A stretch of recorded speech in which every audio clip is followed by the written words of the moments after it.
Je suis premier combat, personne dans la salle, je suis arrivé en premier dans la cage. J'étais là comme ça, je regardais mon adversaire arriver, je me dis qu'est-ce que je fais là? Puis je me regardais, je voyais que la shape que j'avais, je me disais mais ah putain t'es pas prêt en plus. Moi il m'a mis KO un jour comme ça. J'aime pas les autres sports. Voilà, la musculation j'aime pas, courir j'aime pas, faire du vélo bon c'est rigolo 5 minutes mais voilà. Je préfère faire du bar knuckle et je le dis, je préfère me boxer à main nue. Que de prendre une gifle. Mais que la meuf, elle est dans ma garde, elle se redresse, elle me met une gifle comme as, mais je le prends trop personnellement, là il n'y a plus de sport. Et en fait, au premier coup, c'est elle qui l'a donné, elle prend le centre de la cage, elle m'en met une, ma tête elle fait ça. Moi ça dure 20 minutes dans ma tête, où je fais « Oh, Ça va. mais c'est ça !»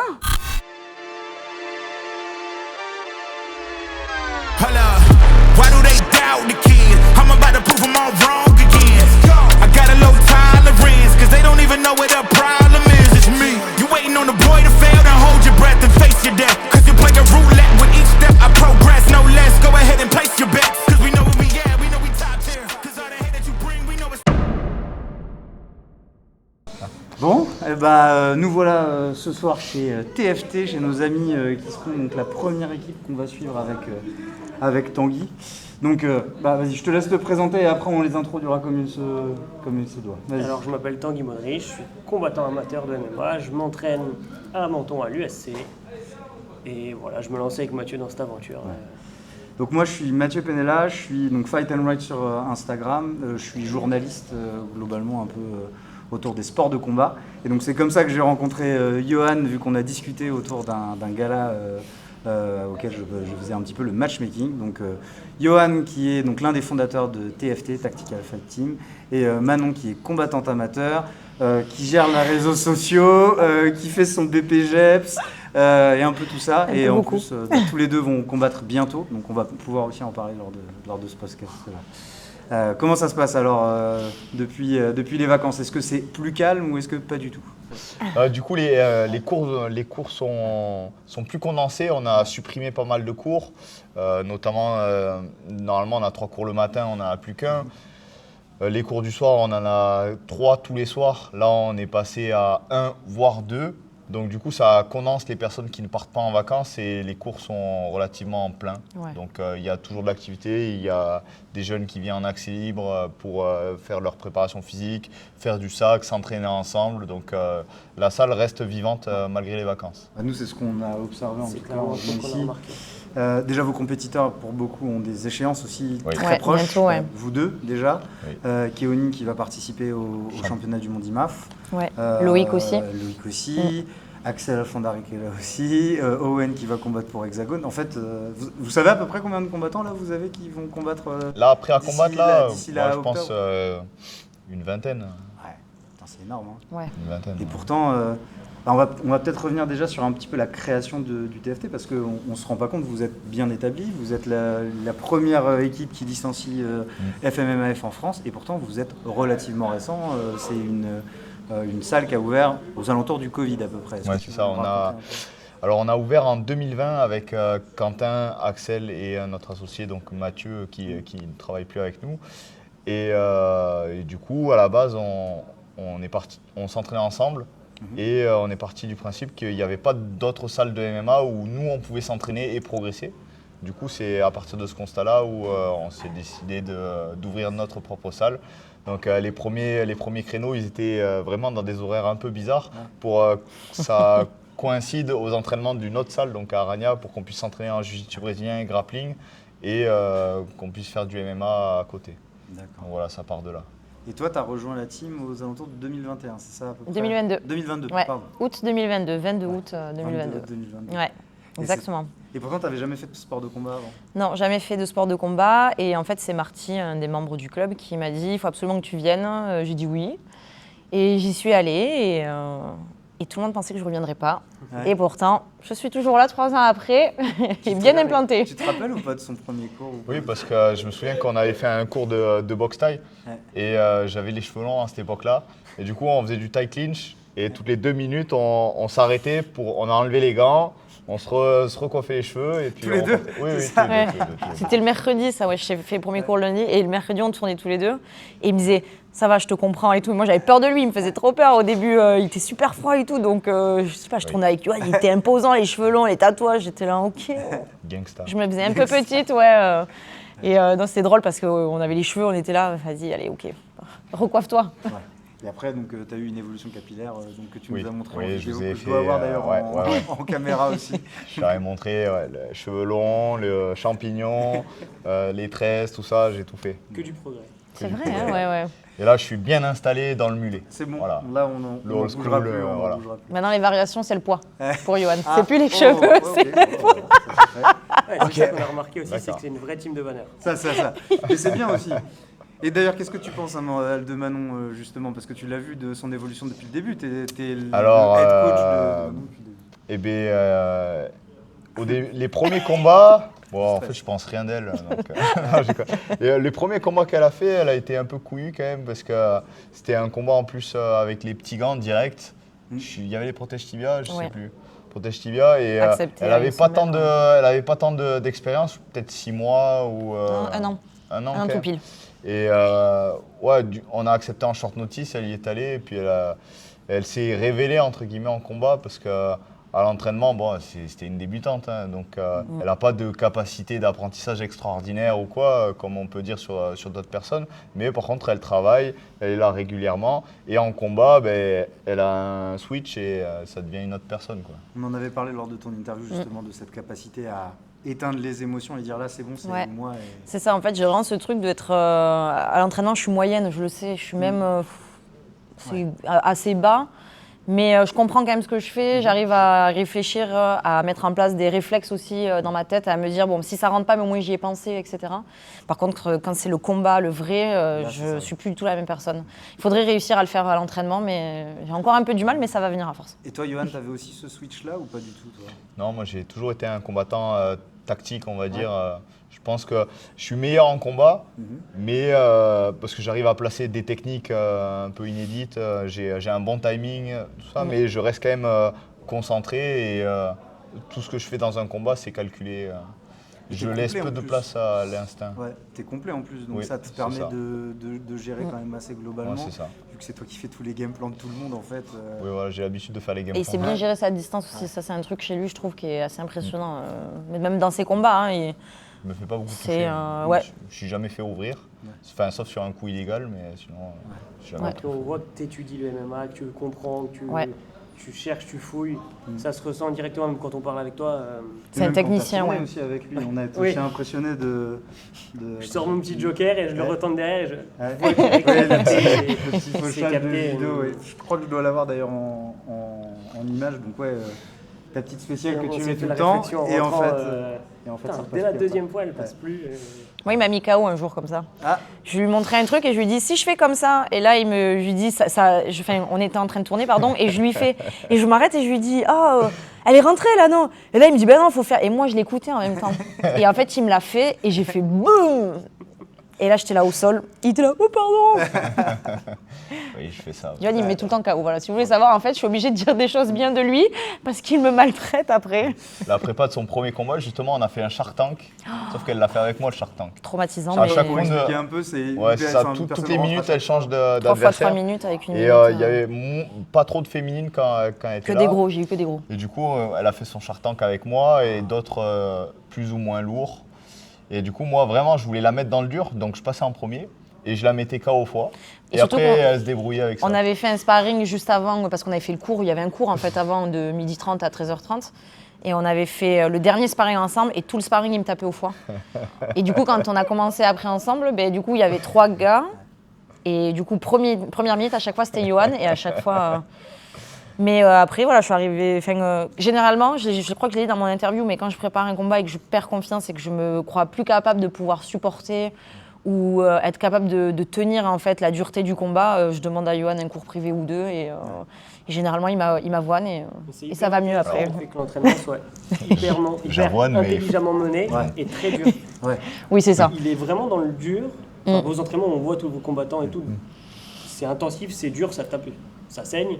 Oui. Et, Pour certains. ouais, Yoann en ne m'a même temps, jamais c'est fait saigner, hyper, je vous rassure. Hyper intelligent, new school. Je trouve que c'est hyper intéressant. Ouais, justement, nous, Tactical Fight Team, c'est pas pour rien, c'est parce que du coup, on veut vraiment chercher la stratégie, la tactique dans le combat et pas être une team trop dure au mal où on fait que des sparring durs et Non, qu'on on se blesse et on n'arrive pas à faire les combats du coup. On sait être dur, on sait être tactique, on sait être stratégique, on sait tourner à des moments beaucoup plus calmes parce que c'est du drill, ça sert à rien à des moments de se pousser trop.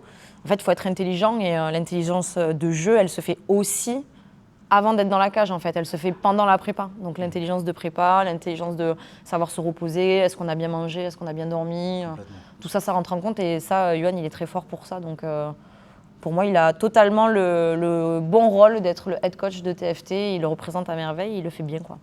Comment justement tu individualises tout ça? Là par exemple, tu vois, tu as 20 combattants qui vont combattre. Comment tu...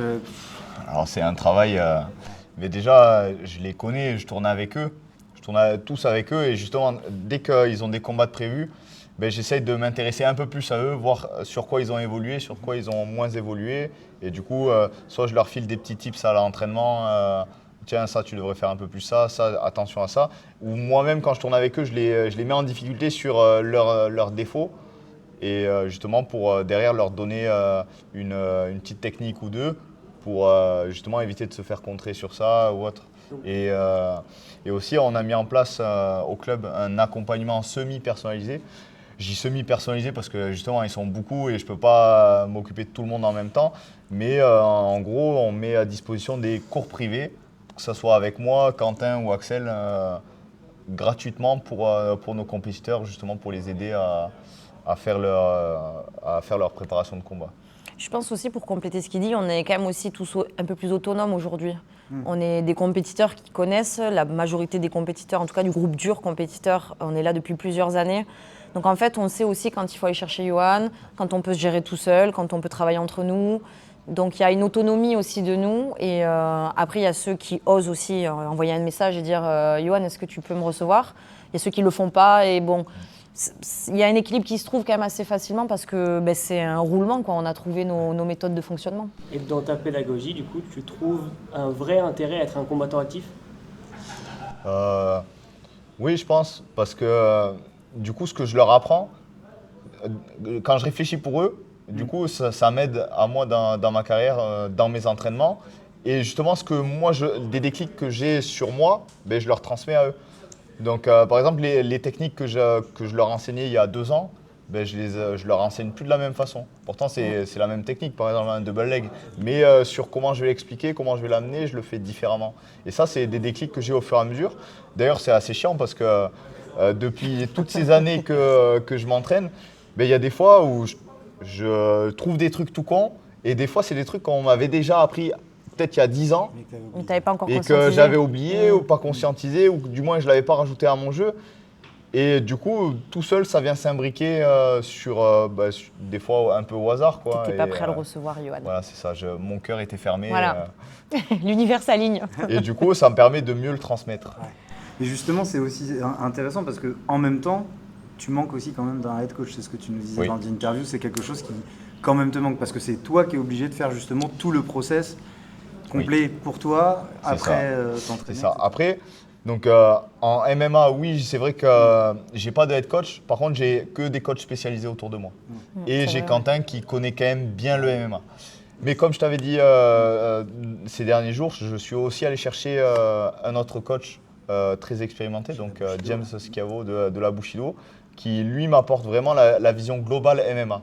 Du coup, j'ai mes spécialistes à Toulouse qui m'aident à progresser. Donc Dany au sol, Dany, Anthony, Quentin au sol, Georgi et Mathieu, mon entraîneur de lutte, sur la partie lutte. Et là, il y a Adrien Pavia qui va venir nous enseigner le judo no-gi, donc toute son expertise en judo, parce que pour moi, le judo, c'est vraiment l'évolution next génération qui va révolutionner le MMA, même s'il y en a déjà qui l'utilisent, ok, je ne dis pas que c'est tout nouveau, mais par contre, vraiment, c'est d'utiliser encore plus le judo, ça va grandement améliorer les attaques de lutte. Et du coup, je pars en training camp sur Avignon, une semaine par-ci par-là, et ça me permet de faire des réglages. C'est septembre, c'est ça? le prochain départ que Ouais, tu je pense feras que je partirai en septembre et je vais regarder peut-être pour aller faire un tour du côté de Nice où j'ai un bon collègue là-bas, donc Dimitri Solimis, qui est combattant aussi. Et il y a le champion actuel Hexagone là-bas, Baris, qui est gaucher, donc j'aimerais bien tourner aussi un peu avec lui pour préparer mon prochain combat, quoi. D'accord. Oui, c'est vrai qu'en plus ce serait un bon sparring partner pour. Exactement. Puis en plus, il est super sympa, donc. Franchement, en on plus, est tous sympas. Hein. Oui, c'est ça. Ouais, pas tous. Mais t'étais là sur la carte de Bordeaux en plus, donc tu l'as Ouais. vu gagner. Ah oui, son je l'ai combat, félicité juste après, donc ouais. c'était grave cool. Super victoire sur genou. Genou en contre, genou en contre au corps. il a fracassé. En timing, c'était incroyable. Ouais. C'est une super carte aussi d'ailleurs. Et justement, à propos de ça, est-ce que tu as vu ta pédagogie évoluer et déjà comment tu as élaboré tes premiers cours? Parce que je sais qu'au tout départ, vous formiez pour vous en fait. Ah, freestyle, hein. C'était rouge. Franchement, au début. On fait quoi aujourd'hui? Ouais, voilà, c'était qu'est-ce qu'on fait. Moi, j'essayais de voir. Pareil, je me renseignais sur ce qui se passait dans les combats UFC. Donc, vu que je regarde régulièrement les combats, je vois les techniques qui passent et du coup, je les fais travailler à l'entraînement. Je les faisais travailler avec ma vision, peut-être avec des détails en moins, mais au moins on se mettait dans les positions et on essayait de travailler. Et puis voilà, et puis pas mal de sparring à thème. Ok. Je pense que c'était ça, je me souviens plus trop. Après. Oui, oui, Tu t'es inspiré de certains coachs connus ou moins connus pour développer tout ça? Pas à l'époque. De plus en plus, je regarde parce que je cherche vraiment à affiner mes compétences en tant que head coach. Donc, je suis allé notamment m'entraîner à la Old School. Je trouve que ce qu'il fait, c'est très bien. Donc, je suis allé m'entraîner une semaine là-bas. J'ai pris des notes, je me suis entraîné avec eux. J'ai vu l'esprit qu'il arrive à dégager. Je suis déjà allé quelques fois à l'US Metro. Donc, Johnny, c'est pareil. C'est quelqu'un que j'apprécie et qui m'apprécie aussi, je pense. Donc, T'avais fait venir j'échange beaucoup avec lui. J'ai fait venir Subotic quand il a fait sa tournée Europe. Ouais, Donc, trop bien. je l'ai fait venir 3 jours, mais pendant 3 jours, je l'ai saigné. Ah J'ai ouais, posé c'était 36 trop questions. Il a fait 2 jours de stage, mais je l'ai amené en soirée. J'ai mangé tous les jours Tout le temps avec avec lui. lui, ouais. Et j'y ai posé à balle de questions. Très donc, bon délire. j'ai pu m'inspirer de lui, sa façon de penser, sa façon de voir le MMA aussi. Et puis du coup, les frères Schiavo. Enfin voilà, partout où je vais, j'essaie de m'inspirer un peu, mais c'est vrai que je regarde ce qu'on fait en France parce que je trouve qu'on est bon en France. Ouais. Donc j'ai des DVD de Greg Jackson, notamment sur les coups de coude, le Grand and Pound. Je regarde des DVD, des instructionals, mais en termes de coach, je regarde ce qui se passe en France, on va dire. Et toi, pour le coup, tu vas devenir aussi coach, tu l'es déjà en partie. Comment est-ce que justement tu t'es inspiré de tout ça? Tu as repris entre guillemets le mode de fonctionnement du TFT ou tu as aussi pioché un peu ailleurs? Oui, il y a une base forcément qui est reprise de TFT parce que c'est comme ça qu'on m'a appris à moi. Donc il y a des choses, des codes auxquels eux ils répondent que du coup moi je m'identifie directement étant donné que c'est comme ça qu'on m'a appris. Ça fait partie de mon éducation, on va dire, MMA. Après, forcément, il y a ma touche à moi, parce que moi, je suis quelqu'un qui est assez drivé par les émotions, l'instinct, tout ça. Donc, moi, je suis assez électron libre. Donc, j'aime bien aussi être spontanée, écouter ce que j'ai à l'intérieur, quoi, et le laisser après ressortir de certaines façons. Et après, ouais, comme Yoann dit, effectivement, je vois comment certains sont, donc je regarde. Après, aujourd'hui, moi, j'ai absolument pas du tout le niveau de Yoann ou des autres coachs, ça c'est évident. Moi je suis complètement junior, je suis bébé, même baby en coaching. J'aime ça, ça me plaît. Après, est-ce que je deviendrai une head coach un jour ou quoi? J'en ai aucune idée parce qu'en fait je fais tellement de trucs et j'ouvre la possibilité dans tellement de choses. Moi je plante des graines partout parce que j'ai une créativité qui déborde, j'ai des idées qui font pop-up tous les jours. Je note dans mes notes toutes les idées que j'ai, je ne peux pas même tout faire. Et du coup, si je voulais être aussi qualifiée que Yoann ou d'autres comme il a pu citer, il faut dédier son temps à ça et sa vie à ça. Et aujourd'hui, en tout cas, je sais que ce n'est pas ma priorité. Je prends beaucoup de plaisir à enseigner, à transmettre. Surtout, moi, j'ai des féminines qui sont hyper investies. Quand on sait pourquoi elles sont là, qu'est-ce que ça leur coûte de venir dans un club de MMA et tout, moi, du coup, il y a tout ça qui renforce la beauté de pourquoi elles sont là. Donc, j'ai grave envie de leur donner et de leur partager ce que j'apprends par Yoann et les autres coachs. Et en plus de ça, j'ai les ados. les enfants un petit peu, et l'année prochaine, du coup, j'aurai les babies. Et là, c'est pareil. Moi, les ados, j'ai adoré travailler avec eux parce que même si des fois, ils te testent, ils font un peu les cons et tout, ils ont ce truc on leur transmet des choses, c'est les futurs adultes de demain, c'est les futurs hommes et femmes de demain. Et exactement, et du coup, je sais qu'à l'école, ils ont des enseignants, à la maison aussi. Et nous, je pense qu'on a aussi un pouvoir en fait sur eux, parce que des fois, à l'école, les profs, ça les saoule, à la maison, les parents, ça les saoule. Par contre, ici, en fait, ils se taisent et ils écoutent, ils exécutent, ils nous font confiance, on les amène en compète, ils sont comme des dingues parce que c'est la première fois qu'ils sortent de Toulouse. Enfin, il y a tout ce truc-là où on les voit en fait un peu grandir, découvrir des choses et tout ça, et ça c'est trop agréable comme sensation. Je pense que c'est peut-être quelque chose qui se perd quand on est plus grand. Oui, là, sur les ados, on a vraiment un rôle d'éducateur. Ouais. Donc, même, surtout des jeunes qui peuvent être en décrochage scolaire, en difficulté avec leurs parents, souvent, ils identifient leur coach comme des mentors, comme entre guillemets, des pères spirituels ou autres. Donc, notre rôle est vraiment important avec la jeunesse. Ouais, et on a des parents qui viennent nous voir en nous disant voilà, moi j'inscris mon enfant parce que je veux pas qu'il traîne dehors, en dehors des heures de l'école le mercredi et le samedi. On a des ados aussi qui viennent et ils sont en mode ah, ma mère elle va t'appeler, c'est chaud pour moi, j'ai fait le con à l'école et tout. Et en fait c'est rigolo parce qu'ils nous craignent limite plus que leurs parents et ils nous écoutent vraiment. Ils nous écoutent et en fait c'est bien parce qu'on sait leur rendre. Par exemple, on en a certains qui des fois ont fait des bêtises, c'est normal. Et bien des fois on va sanctionner 2-3 semaines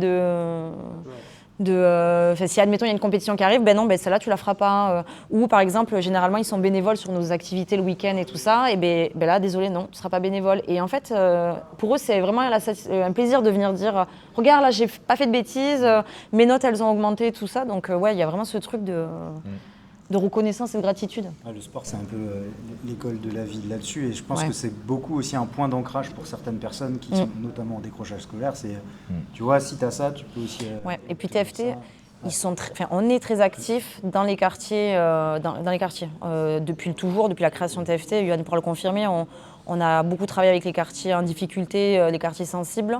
Et je pense que ça, c'est un truc qu'on n'enlèvera jamais. On aidera toujours les jeunes s'ils peuvent sortir de certains trucs pour faire du sport et essayer de se trouver une voie ailleurs, même si ce n'est pas dans le sport en tant que sportif, en tant que coach, en tant que plein d'autres types de secteurs d'activité qui sont tout autour. Ça va, je pense qu'on le fera éternellement. Ouais, c'est un truc qui fait partie de l'ADN de TFT. Et vous, ça vous a aussi sauvé le sport dans cette optique-là? Je sais que toi, pour le coup, le sport, ça a toujours fait partie de ma vie. Donc, je te dis, j'ai commencé à 3 ans. Et à chaque fois que j'ai eu des difficultés dans ma vie, je me suis raccroché à ça. Chaque rupture, chaque difficulté, que ce soit avec mes parents, les disputes, tout ça, j'allais m'entraîner et ça me permet de vider mon sac et pour après ça allait mieux, quoi. Il n'y a que quand j'étais blessé que là, justement, mentalement, c'était dur. Des sortes de mini-dépression, tout ça, c'est ça qui est... voilà. Surtout quand tu es un athlète et que tu fais entre 2 et 3 entraînements. Toi, c'est là où tu te rends compte que c'est vraiment une drogue. Le sport, on se fait mal en plus. Puis notre sport, il est... Je suis mal partout. Comme tout le monde, mais voilà. Et on continue. Donc, mais c'est ça le pire. C'est ça. C'est pas un sport lambda. C'est pas du foot. Moi, je pars en vacances avec ma femme une semaine. Je pète un plomb au bout de 3 jours. On était parti, je crois, à Santorin ou je sais plus où. Donc une île pendant 7 jours. Les 3 premiers jours, bonnard et tout, soleil. Au bout d'un an, j'étais comme ça. Je dis bon. Faut prendre des baskets pour aller courir, mais j'aime pas ça, moi. On a voyagé avec nos gants, nos tenues de sport. Parce qu'on ne peut pas faire autrement, Moi, le truc, c'est que j'aime pas les autres sports. Courir. On t'a vu un petit peu rechigner pour la faire la prépa, ça fait partie du sport maintenant. Mais avant d'être professionnel, je faisais jamais de prépa. Et c'est ce qui m'en manquait surtout du coup dans mes débuts pro. Mais voilà, la musculation, j'aime pas. Courir, j'aime pas. Faire du vélo, c'est rigolo 5 minutes, mais voilà. Moi, ça va. Je suis plutôt curieuse de plein de trucs. Moi, je teste tout. L'escalade, je vais tester. Courir. Oui.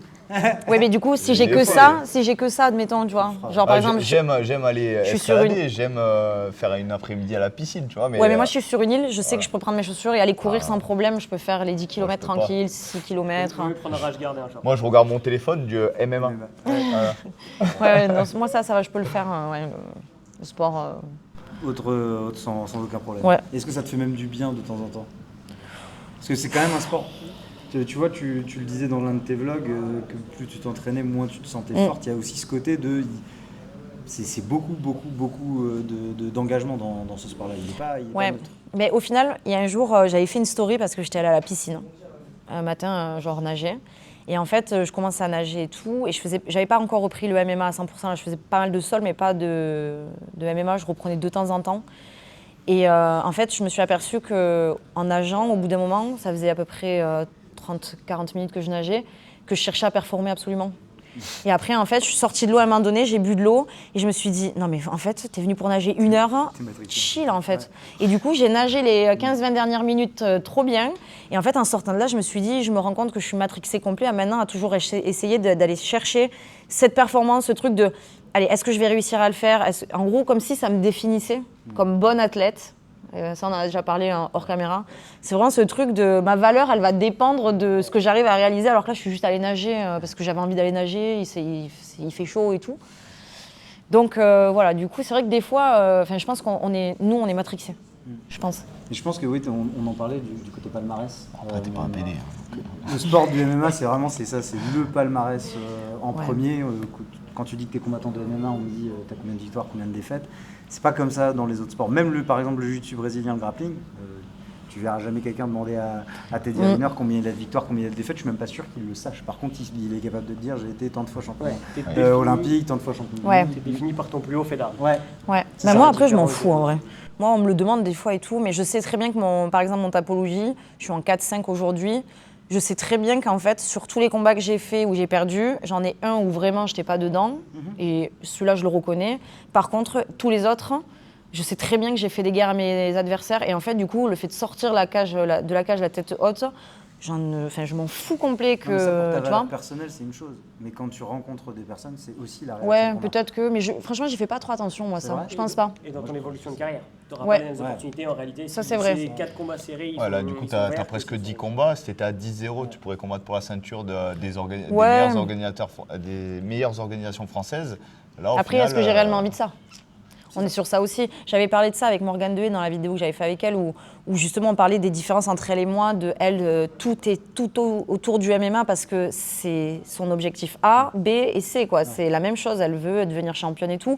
Moi aujourd'hui, je sais que c'est pas forcément ça. Alors bien sûr, s'il y a des opportunités de dingue qui s'ouvrent, c'est très bien. Mais comme je disais, moi j'ai tellement d'idées, tellement de trucs. Je sais que je serai pas perdue quoi qu'il arrive, et je pense pas aujourd'hui que je ferai une énorme carrière en MMA. Moi, je veux juste kiffer. Voilà. Après, peut-être le fait d'avoir l'approche juste kiffer va peut-être faire que je vais décrocher des trucs super cool. Mais en tout cas, je me mets plus la pression comme j'ai pu faire au tout début quand j'ai commencé, en me disant qu'il fallait que vraiment je devienne quelqu'un pour m'en sortir et être quelqu'un, encore une fois, de valorisé. Et toi, Johan, pour le coup, parce que je sais qu'on en a parlé aussi de cette Tapologie, ton but, l'un de tes objectifs, c'est de revenir à l'équilibre, voire un peu plus. Moi, j'aimerais bien. Ouais. Forcément. Donc, je suppose qu'il y a quand même une forme de frustration. Hein? Il y a quand même une forme de frustration. Ah ouais, surtout que des fois je m'en rapproche, je reprends une défaite, et je me rapproche et je reprends une défaite. Ouais, j'ai quand même un record en dents de scie, et pour moi, de revenir à l'équilibre, ça serait comme faire table rase sur mes erreurs du passé, tu vois, notamment mes 3 premiers combats qui me mettent dans la sauce. Ouais. Parce que je suis en négatif du coup de 3 combats. Donc 4-7, 3 combats. Donc en fait, si j'avais pas fait les erreurs de passer pro trop tôt, je serais à l'équilibre. Et en même temps, tu dis ça, mais tu te mets un sacré défi pour ton prochain combat. Oui. Donc tu te fais pas de cadeaux. Parce que du coup, pareil, dans les vestiaires tout à l'heure, il me disait ouais, pourquoi tu prends pas un peintre, tout ça. Je dis parce que moi, je peux me regarder dans la glace après. Ouais, alors là, un truc, c'est vrai que je peux le dire, Johan, il se cache pas du tout. Il accepte toujours des défis. Qu'il gagne ou qu'il perde, il fait toujours de très belles prestations. On peut dire oui, mais il a perdu, par exemple, Jimmy Quinn au 2e round. C'est le 2e round que tu as perdu Jimmy Quinn. Ouais, mais en attendant, Jimmy Quinn il était dans le mal. Il a eu de la chance à ce moment-là de saisir ça pour finir Johan, parce qu'en fait, Johan était quand même très bien dans la cage, ça se sentait. Il touchait fort. Donc il y a vraiment ce truc de Johan, il se cache pas, il se défile pas. C'est vrai, comme il dit, il peut se regarder dans la glace. Et ça, par exemple, c'est un truc moi qui me parle beaucoup, parce que quand on me propose des gens et tout ça, je suis toujours en mode, s'il faut le faire, en fait, on le fait, parce qu'effectivement, on se cache pas. Et en tout cas, c'est pas un truc qu'on apprend ici à TFT. En gros, tu veux être le meilleur, tu veux être la meilleure, vas-y, frotte-toi à des gens durs en fait en face, parce que aujourd'hui, surtout chez les amateurs, peut-être moins chez les pros, mais chez les amateurs, la boca, elle est incroyable, quoi. Et je le dis en tant qu'amateur, et je veux pas attiser la haine en disant ça, mais c'est vrai, il y en a plein, ils sont là, ils ont des bouches. Mais attendez, les gars. Déjà, c'est très bien, il y a des très belles carrières en amateur, et je sais que ça a de la valeur aujourd'hui, bien sûr, que c'est super important, comme on le dit. Avec des belles carrières en amateur, on peut se saigner très vite dans des belles orgas et tout. Mais par exemple, passez de l'autre côté et on verra, en fait. Faites-vous faites votre taf, faites vos combats, faites votre com pour prendre de la hype et tout. Mais attention des fois à ce qu'ils disent, parce qu'il y en a certains, c'est trop, quoi, tu vois, Ouais, mais le problème, c'est que financièrement, le C-Tro, en fait, le C-Tro, il est martial. C'est-à-dire de tous les pratiquants, ils se disent, putain, parle pas, tu vois. Sauf que derrière, Oui, tous les c'est sponsors, ça. ils vont venir vers eux parce qu'ils ont fait ce genre de choses. Ouais, mais après, quand C'est ils un seront pro, compromis à trouver, je pense. Mais quand ils seront pro, c'est la même. Owen, regarde, Owen, c'est le parfait exemple. Owen, il a fait sa super carrière amateur. Il parlait un petit peu, mais sans être non plus dans l'abus, en fait, et dans l'excès. Owen, voilà. Sa carrière amateur, tu veux En dire. fait, Owen est Owen et il a son énergie et son dynamisme qui est trop bien, je trouve, parce qu'il y a plein de gens qui peuvent s'identifier à lui. Il est accessible en plus de ça. Et aujourd'hui, il est passé pro et il y a du résultat. Donc, en fait, et même s'il est que sur ses débuts pro, Delphine Benouèche, c'est pareil. Hein. En amateur, assez discrète même. Et là, c'est pareil. Ouais, mais elle met plus d'action aujourd'hui sur la com et tout ça. Morgane Dehaies, c'est pareil. C'est des filles qui sont discrètes. Alors, je parle plus des filles, forcément, je les connais plus. Mais qui étaient amateurs, qui ont fait leur parcours. Morgane Dehaies, elle a connu le MMA underground à mort, quoi. Et aujourd'hui, elle combat dans des belles orgas. Donc, je pense que voilà, en fait, il faut trouver l'équilibre. Il faut savoir le faire. Ouais, Mathieu m'en parlait quand il a organisé quand il a fait le matchmaking pour Karma. C'est même une galère de matcher les amateurs alors que c'est censé être le moment où tu Ouais, dois dire grave, grave. C'est ça, mais c'est ce que je te Et disais pas hors censé caméra. t'éviter Keoni, là, il a fait de très beaux résultats en France, même la saison dernière. Donc du coup, il ne veut pas passer pro tout de suite. Moi, j'estime qu'il est quasiment prêt. Dans tous les cas, il a les championnats du monde à préparer et on espère qu'il va performer. Mais derrière ça, il veut refaire des combats en amateur. Je dis, ok, tu veux combattre en amateur. Par contre, je vais te chercher les pires gars qu'il y a en Europe et tu vas toutes te les taper un par un. Là, prochain combat de prévu, c'est le champion d'Espagne qui a un nom qui fait peur, Saïdoulaef. Et il est à 11-1. 11-1 en Espagne et je sais que c'est un tueur, je ne l'ai même pas encore observé. Keoni me dit, oh, t'en penses quoi de ça? Je dis, mais je m'en fous en fait, on verra plus tard. Ouais, il faut Déjà, le faire fais les en fait. mondes, Ouais. et tu vas le prendre, tu vas le taper comme les autres en fait. Et puis au pire, si tu perds, ça va te donner de l'expérience et De le ouf. prochain, tu vas le mettre KO. Tu T'as vois. la vraie logique de ce que devrait être l'amateur, en fait. Ouais, c'est ça, Mais c'est c'est ça, c'est ouais. exactement ça. Et tout Ok, le il y a monde- la hype, ok, il faut faire des beaux combats, machin. Il faut gagner. C'est vrai que c'est une priorité quand même dans ce sport, surtout si tu as des projets futurs. Mais il faut surtout combattre. Ouais. Combattre et Ouais, devenir surtout meilleur. en amateur, quoi. Tous les pros qui n'ont pas vécu ce que nous on a eu, MMA League, tous ces tournois, enfin la légalisation du MMA en fait en France, tous ils disent mais si j'avais eu un système comme ça qui fonctionnait comme ça, enfin laisse tomber, ça aurait été trop bien quoi. Et même les premières, je sais que Mathilde Archabrenner, même comme je disais Delphine et tout ça, elles le disaient. Nous elles ont fait une MMA League 2 et elles sont passées pro ou 3. Enfin voilà, ça a été assez rapide. Nous on a de la chance quoi, on a les portes qui sont ouvertes, c'est trop cool quoi. Puis on voit que c'est un succès. Les Ouais. 2 dernières MMA League où j'ai voulu m'inscrire, En 8 minutes, si t'es pas à pose aussi les 18h00, T'es Ouais. mort. les 170 places sont prises. pas pour les féminines. Des fois ils nous disent, ils laissent qu'ils un ont créneau. ouvert exprès. Ouais, Le Les lourds dernier, et les ils ont ouvert féminines, les lourds ouais. et les féminins une semaine à l'avance. ouais, Mais bah sinon, ouais, hein. On est obligé. C'est vrai que l'organisation du MMA, on en parlait aussi lors de ton interview, toi pour le coup, tu as justement connu ces deux phases-là. Tu es entre les générations, c'est pas ça. dans les pionniers, tu es dans ceux qui ont un petit peu mangé de la vache maigre pendant un moment. C'était rock. Et maintenant tu formes aussi cette nouvelle génération. Mais en même temps, tu as comment dire, un pied dans ces 2 mondes / 3 mondes. Quoi. Ouais, c'est ça. Quand j'ai commencé, les compétitions en France, il n'y avait que du pancrace. Au tout début, c'était que du pancrace. Après, il y a eu le grappling fight un petit peu, où j'ai pu faire quelques combats. Et sinon, on allait combattre en Belgique, parce que j'habitais à Reims à l'époque. Je suppose que du coup, ceux qui habitaient dans le sud, ils allaient plus en Italie ou en Espagne faire des combats. Mais c'est vrai que c'était compliqué. Et en France, on n'avait pas le grand and pound. Donc quand on passait en pro à l'étranger, c'était difficile de. Coucou, c'est nous. Ça fait mal. Mais j'étais en train de faire une queue de bras, je comprends pas. Pourquoi il fait Normalement, ça? je l'ai. C'était différent, quoi. Et du coup, ça fait plaisir de voir l'évolution. Et comme elle disait, moi, il y aurait eu les MMA League là, je combattrais tout le temps. Tu les aurais écumés, ouais. De ouf. Mais Ouais. c'est aussi grâce à des clubs comme vous qui jouent le jeu de la Fédé, qui envoient beaucoup d'athlètes, qui font que ce système existe parce que Ouais. des clubs comme vous jouent le jeu. Après, on joue le jeu, mais on a aussi, entre guillemets, les moyens de pouvoir le faire. Il y a plein de clubs aussi qui aimeraient le faire, mais ils ne peuvent pas envoyer leurs athlètes comme d'autres clubs le font. Là, il y a la prise en charge des déplacements ou pas, mais il faut quand même se déplacer, même si c'est que le coach. Et puis, il faut décider aussi de passer ses week-ends, pas avec sa famille, pas avec ses gosses, pas avec sa mère. Enfin, Sujet sensible. et ça, voilà, non, mais c'est un réel sujet. Nous, on le voit à travers les coachs qui nous accompagnent tout le temps.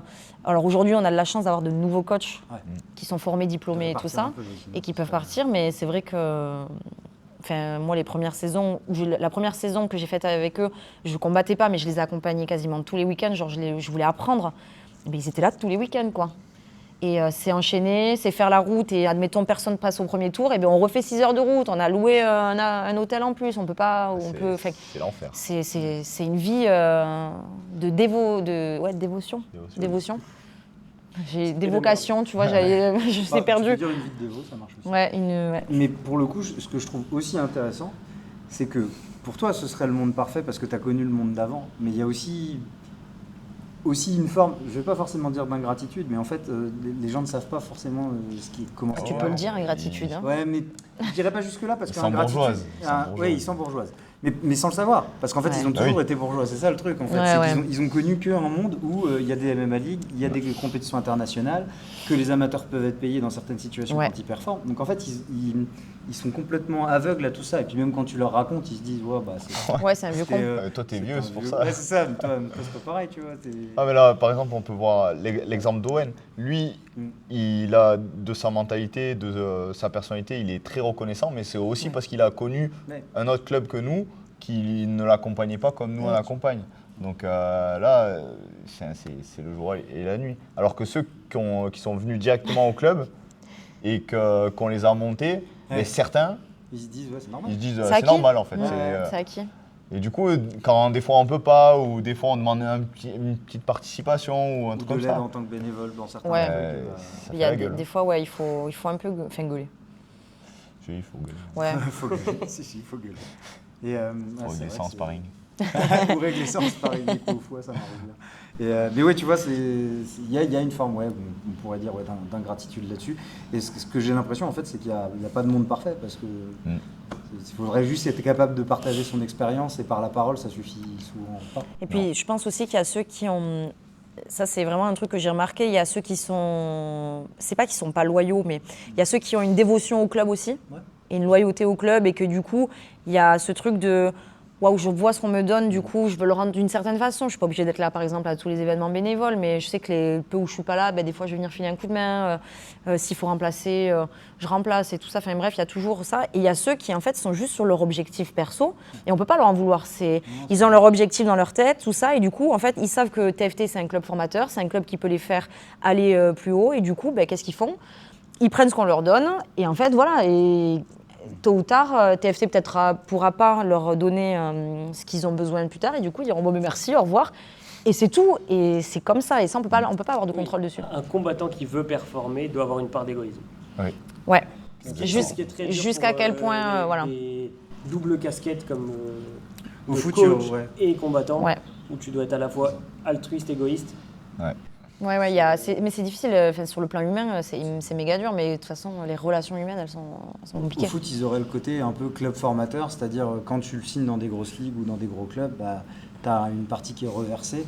Je sais que vous avez mis en place des contrats, mais en fait, en l'état, je pense que le MMA n'est pas assez mature pour Pas encore, ouais. C'est ce ça. genre d'évolution. Bon, on essaie de travailler justement pour le rendre plus professionnel et pour avoir un peu moins d'émotion dans ce genre de choses. Parce que forcément, en plus, c'est un sport tellement dur que ça tisse des liens vraiment forts. Ouais. Je pense que vous le savez aussi, dès que vous allez dans un club, vous tournez avec des gars, Forme de fraternité. ben, le mec, tu frères le d'armes, respectes, des c'est sœurs ton d'armes. copain. Mm. Quoi. quoi que tu penses de lui, c'est forcément ton copain à la fin de l'entraînement. Donc après un combat, c'est encore pire. Et imagine, tu formes un gars pendant 3 Ouais, c'est ans, clair. 4 ans, peut-être 5 ans. Après, le mec, il part. Ben, c'est une rupture. C'est une rupture amoureuse. Je hein. quitte TFT. Ça brise le cœur des fois, ça fout un peu Ouais, la ça haine. fait mal, ouais. Tu repenses à tous les week-ends que tu as sacrifiés avec ta famille pour justement l'accompagner, toutes les heures que tu passes avec lui. Et derrière, ben, après, c'est bien pour lui, quoi. Il y a une part d'égoïsme à avoir, mais ça fait toujours quelque chose. Donc, Je pense qu'il y a des façons aussi de faire. Il y a aussi être capable de discuter parce que, en tout cas pour TFT, je sais que c'est un club intelligent. Nos coachs sont complètement en capacité, même eux, de dire écoute, nous là aujourd'hui, on n'a plus rien à t'apporter, à t'offrir. Et eux, ils sont complètement capables de le faire. Et donc je pense que voilà, il y a des gens qui peuvent se poser autour d'une table et discuter. Et il y a d'autres qui peut-être, en fait, mais c'est même pas volontaire, je pense qu'on se rend même pas compte. Mais qui du coup font un peu ça de manière un peu à la Walligan, quoi. Et... Ouais, pour moi, la grande force d'un coach, c'est d'être humble jusqu'aux limites qu'il peut apporter à ses Ouais. athlètes. Et je pense que c'est comme ça que même quand des gars partent, ils te sont reconnaissants. Bien Ils sûr, te ouais. font, Après, les excellents coachs, ils se forment aussi pour rattraper, entre guillemets, Ça. les besoins. ben, c'est ce que je te disais. Nous, je pense qu'on est un très bon club pour les amateurs. Pour les professionnels, je ne suis pas capable de dire que je suis un très bon coach. Parce sais que pas encore. j'ai En formation, j'ai ouais. coaché Owen pour ses combats. Et encore, peut-être il y en a un où je n'étais pas là. Et j'ai coaché certains autres professionnels du club. Mais au final, en combat pro, j'ai dû coacher moins de 20 combats. Ouais. Donc comparé à d'autres coachs qui ont peut-être 50, 100 combats pro, ben, c'est pas pareil, quoi. Ouais, mais relativise au temps d'existence de TFT, je trouve ça quand même Oui. impressionnant. Parce qu'il y a C'est ça vrai. en fait. Et toi, tu as aussi bossé C'est vrai. pour justement avoir ce genre de choses. Donc, pour l'instant, on va dire que bah oui, vous n'avez pas coaché à l'UFC, vous n'avez pas coaché mais attends, je trouve que déjà sur le laps de temps que vous avez fait, vous avez quand même des belles réussites. Bah, Oui. Owen c'en est une preuve, David c'en est une autre. Les deux sont invaincus. Ouais. Ils sont dans le top de Hexagone, qui est une grosse orga française. Donc en vrai, c'est déjà le cas. Après, savoir si vous pouvez aller au très haut niveau, bah, ça, de toute façon, l'avenir le dira. Et c'est ce Ouais. qu'on vous souhaite de toute C'est ça. façon. Mais déjà, je trouve que les choses ont quand même bien évolué. Et là-dessus, c'est aussi ça qui est intéressant, c'est que tu vas implémenter aussi là une nouvelle pédagogie. Est-ce que tu veux nous en parler aussi un peu parce que... Alors oui, c'est quelque chose qui m'a été rapporté du JJB, donc c'est la méthode Ecological. Donc c'est une méthode plus basée sur la pratique que sur la technique. Donc grossièrement, la méthode traditionnelle, c'est de faire des drills, d'apprendre des techniques et de les driller pour les assimiler.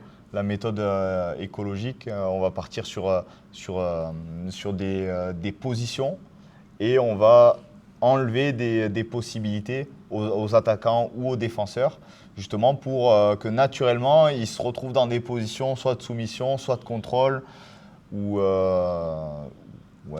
des renversements, ou quelque chose comme ça.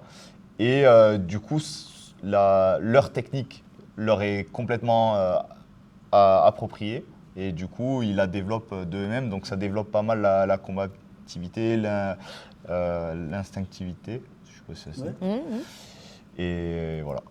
En fait, c'est que tu vas faire des sparring thématiques et au final, en fait, tu auras C'est beaucoup ça. d'expérience sur un bloc C'est très ça. précis. Et du coup, je sais que quand les mecs ils vont se retrouver dans ces positions, Ah ouais, ils auront bouffé 3 ou 4 heures de cette position, donc Ouais. ils ne devraient pas trop perdre la position. Ouais.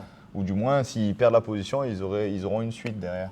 Mais la difficulté, c'est ce que tu disais, c'est pour l'adapter notamment sur le côté pied-point, où là, pour le coup, ça va demander Ouais. peut-être des Après, ajustements. c'est des choses qui existent déjà. On a notamment Romain, notre coach de pied-point, qui fait pas mal de thèmes avec, je sais pas, boxeur A qui fait que le bras avant, boxeur B que le bras arrière. Mais je vais essayer de trouver des solutions pour spécifier, genre peut-être un qui est en libre mais qui doit chercher à lutter, l'autre qui a que le jab qui doit chercher à se déplacer, ou d'une autre façon, il a que le jab, mais il doit être plus dur sur les appuis, un peu style Topuria, mais que utiliser le jab et bien se défendre. Donc voilà, je vais essayer de réfléchir pour les mettre dans des situations qui vont leur débloquer des aptitudes au combat, et en plus de ça, driller comme d'habitude. C'est ce que je fais depuis 1 ou 2 mois sur les cours pro, donc avant les vacances scolaires, où je les mettais dans des positions et je leur donnais des instructions. Après, on partait sur du drill, après on partait sur du thème et on repartait sur du drill à la fin. Donc ça permet de mixer du coup l'apprentissage instinctif avec de la technique, plus du sparring et encore un peu de technique à la fin. Donc du coup c'est pour ça que je fais des cours un peu plus longs le matin de 1h30, justement pour qu'on ait le temps de faire ça. Donc vu qu'en plus c'est du travail long, donc ça fait bosser le cardio, le physique et ça permet de les développer techniquement et stratégiquement. Et tu as vu des effets là pour l'instant déjà, des bons retours? Pour Comment l'instant, tu sens? des retours, ouais je pense. Qu'est-ce que t'en Ouais, penses toi? j'en ai fait quelques-uns. Et alors, il y a des trucs qu'on a vus. Par exemple, là, si on me demandait de le faire, je ne me rappelle plus exactement comment il faut que je me positionne. Par contre, des fois, je suis dans la position et je me dis « Ah, on l'a vu, c'est avec Yohan !» Et du coup, je vais essayer d'aller me rechercher le mouvement, le geste et tout ça. Donc, ouais, c'est cool. Après, moi, le peu où j'en ai fait, il y avait des beaucoup plus lourds. Donc c'est vrai que des fois c'est chiant, mais parce que moi c'est juste une question de poids et même quand ils forcent pas, des fois en fait c'est juste que le poids fait que. Mais je pense que là à la rentrée, dès qu'on reprendra et qu'il y aura beaucoup plus de léger et tout, moi je pense que c'est vraiment cool parce que sur 1h30, comme il dit, il n'y a pas ce truc des fois quand on fait un cours à la fin, on a du mal à revenir parce qu'on est fatigué et tout ça. Là, comme on fait des petites parties, et on change, et après on refait une partie, et on change, et on revient sur un truc, et ainsi de suite, du coup, en fait, on est un petit peu comme les gamins où ils ont 7 minutes de concentration, et du coup, on peut faire plein de trucs, et on n'est jamais fatigué, parce qu'en fait, il y a un nouveau. Ok, là, on a fait du drill, là, on passe sur du thème. Après le thème, on repasse sur une technique, et ainsi de suite. Donc, en fait, on est toujours en activité. Moi, pour l'avoir pratiqué un petit peu aussi, je sens que j'ai un engagement beaucoup plus important, Ouais. je suis beaucoup plus focus. Il y a un côté ludique aussi, parce que du coup, tu pratiques, donc je sais que je m'entraîne bien c'est mieux, cool, ouais. je retiens bien mieux. Ouais, c'est pas une répétition, putain le coach il fait chier avec sa technique là, j'avais pas envie de bosser ça aujourd'hui. Alors, de suite t'es dans le combat en fait. Le fait qu'on te parle moins des détails, ça fait que tu te confrontes à des problèmes que tu dois régler, et là du coup Ouais, tu c'est trouves ça. le détail, Exactement. tu te demandes, mais Et plutôt que d'avoir la solution, tu es obligé de la chercher. Et de se dire, ah, mais attends, mais si il fait ça, est-ce que gna gna. Alors là, non, t'es dans la situation, donc tu tu le cherches, sais, et au pire, tu poses la vois ce question qu'il fait après. et tu réponds à ce qu'il fait. Tout le monde fonctionne comme ça, c'est un peu l'essai-erreur. Et en fait, une fois que toi, tu as dû galérer pour trouver la réponse, en fait, je me suis fait avoir plein de fois. Vas-y. Quitte à, pourquoi pas, une fois, la demander à ton prof de C'est guider, ça. mais il faut galérer C'est un ça. peu, c'est comme ça qu'on apprend. Et en effet, c'est... On avait pas mal bossé avec Samuel justement pour la prépa d'Owen contre Ruiz là, et du coup on a fait ça pendant 1 mois sur les prises de dos et j'ai vu des améliorations. Dès que je suis contre la cage, j'arrive à contrôler les hanches, hop, je viens choper la nuque en croisée et les mecs ils se relèvent beaucoup moins qu'avant. Puis ce qui est génial, c'est que les deux partenaires travaillent beaucoup plus que Ouais. quand tu as une technique que tu drilles et que tu te laisses faire, mais en étant Exactement. un bon partenaire, là Exactement. les deux en tirent un gros bénéfice. Ouais, parce que les corps, ils sont en action quoi qu'il arrive, donc du coup, on se retrouve pas dans un truc où l'autre, il se laisse faire, et du coup, quand après, on est un peu dans la situation réelle, ça réagit pas physiquement de la même façon, donc on est plus en situation, je trouve. Donc du coup je trouve ça pas mal, mais je suis pas partisan de faire que ça. Ouais. Moi je suis pas partisan de faire que du drill, mais pas que du thème non plus ou la méthode écologique. Pour moi il faut mixer les deux. Parce que tu c'est penses qu'il faut important. un bagage technique minimum pour que ce soit efficace, ou parce que juste tu penses que...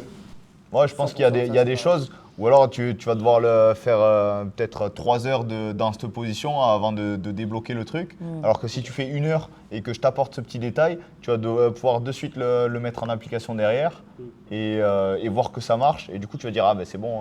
Ça fera pas comme toi, 10 ans qu'on t'a montré un truc et qu'après, ah, mais on me l'avait montré ça. En fait, c'est une approche hybride qui Je permettrait pense. de gagner du temps et peut-être passer des escaliers un peu plus facilement. Mais un peu en quinconce presque. Ouais. Je me retrouve à avoir des problèmes, j'apprends un peu de technique, je me retrouve à avoir des Ouais. problèmes. Moi, l'un des trucs que j'aime bien, c'est le sparring guidé. Tu sais, quand tu fais le sparring avec quelqu'un, notamment quand j'ai tourné par exemple avec Quentin, et qu'il t'indique où est-ce que tu dois poser ta main, où est-ce que tu dois te positionner, parce qu'en fait, tu as la conscience de ton corps et tout de suite, tu peux réfléchir. Parce que Ouais, la c'est personne te laisse la possibilité Ouais. de réfléchir. Tu Mais dis, ça, je le fais pas mal en, Ouais. en cours privé, Bien entre sûr. guillemets, quand je prépare mes combattants. Donc, je me mets dans les positions. S'il va du mauvais côté, je dis non, on passe de l'autre côté, tu vas voir. Et je pense que c'est pas mal. Ouais. Ouf, parce que ça marque bien en fait l'esprit. Et puis de temps en temps, une patate pour marquer l'esprit. Enfin, on va pas se mentir, mais la nociception, ça compte aussi, tu vois, de te dire que arrête de lever ton menton. Ah, mais arrête, prends-en plus une. complètement. Ah, c'est bon, là, Le j'ai foie, compris. moi j'ai compris comme ça. Hein. Et une autre méthode que j'avais travaillé justement avec James, c'est en flow. Donc j'ai fait des sparring, il me faisait faire 1 heure de sparring MMA, donc plusieurs rounds de 5 minutes.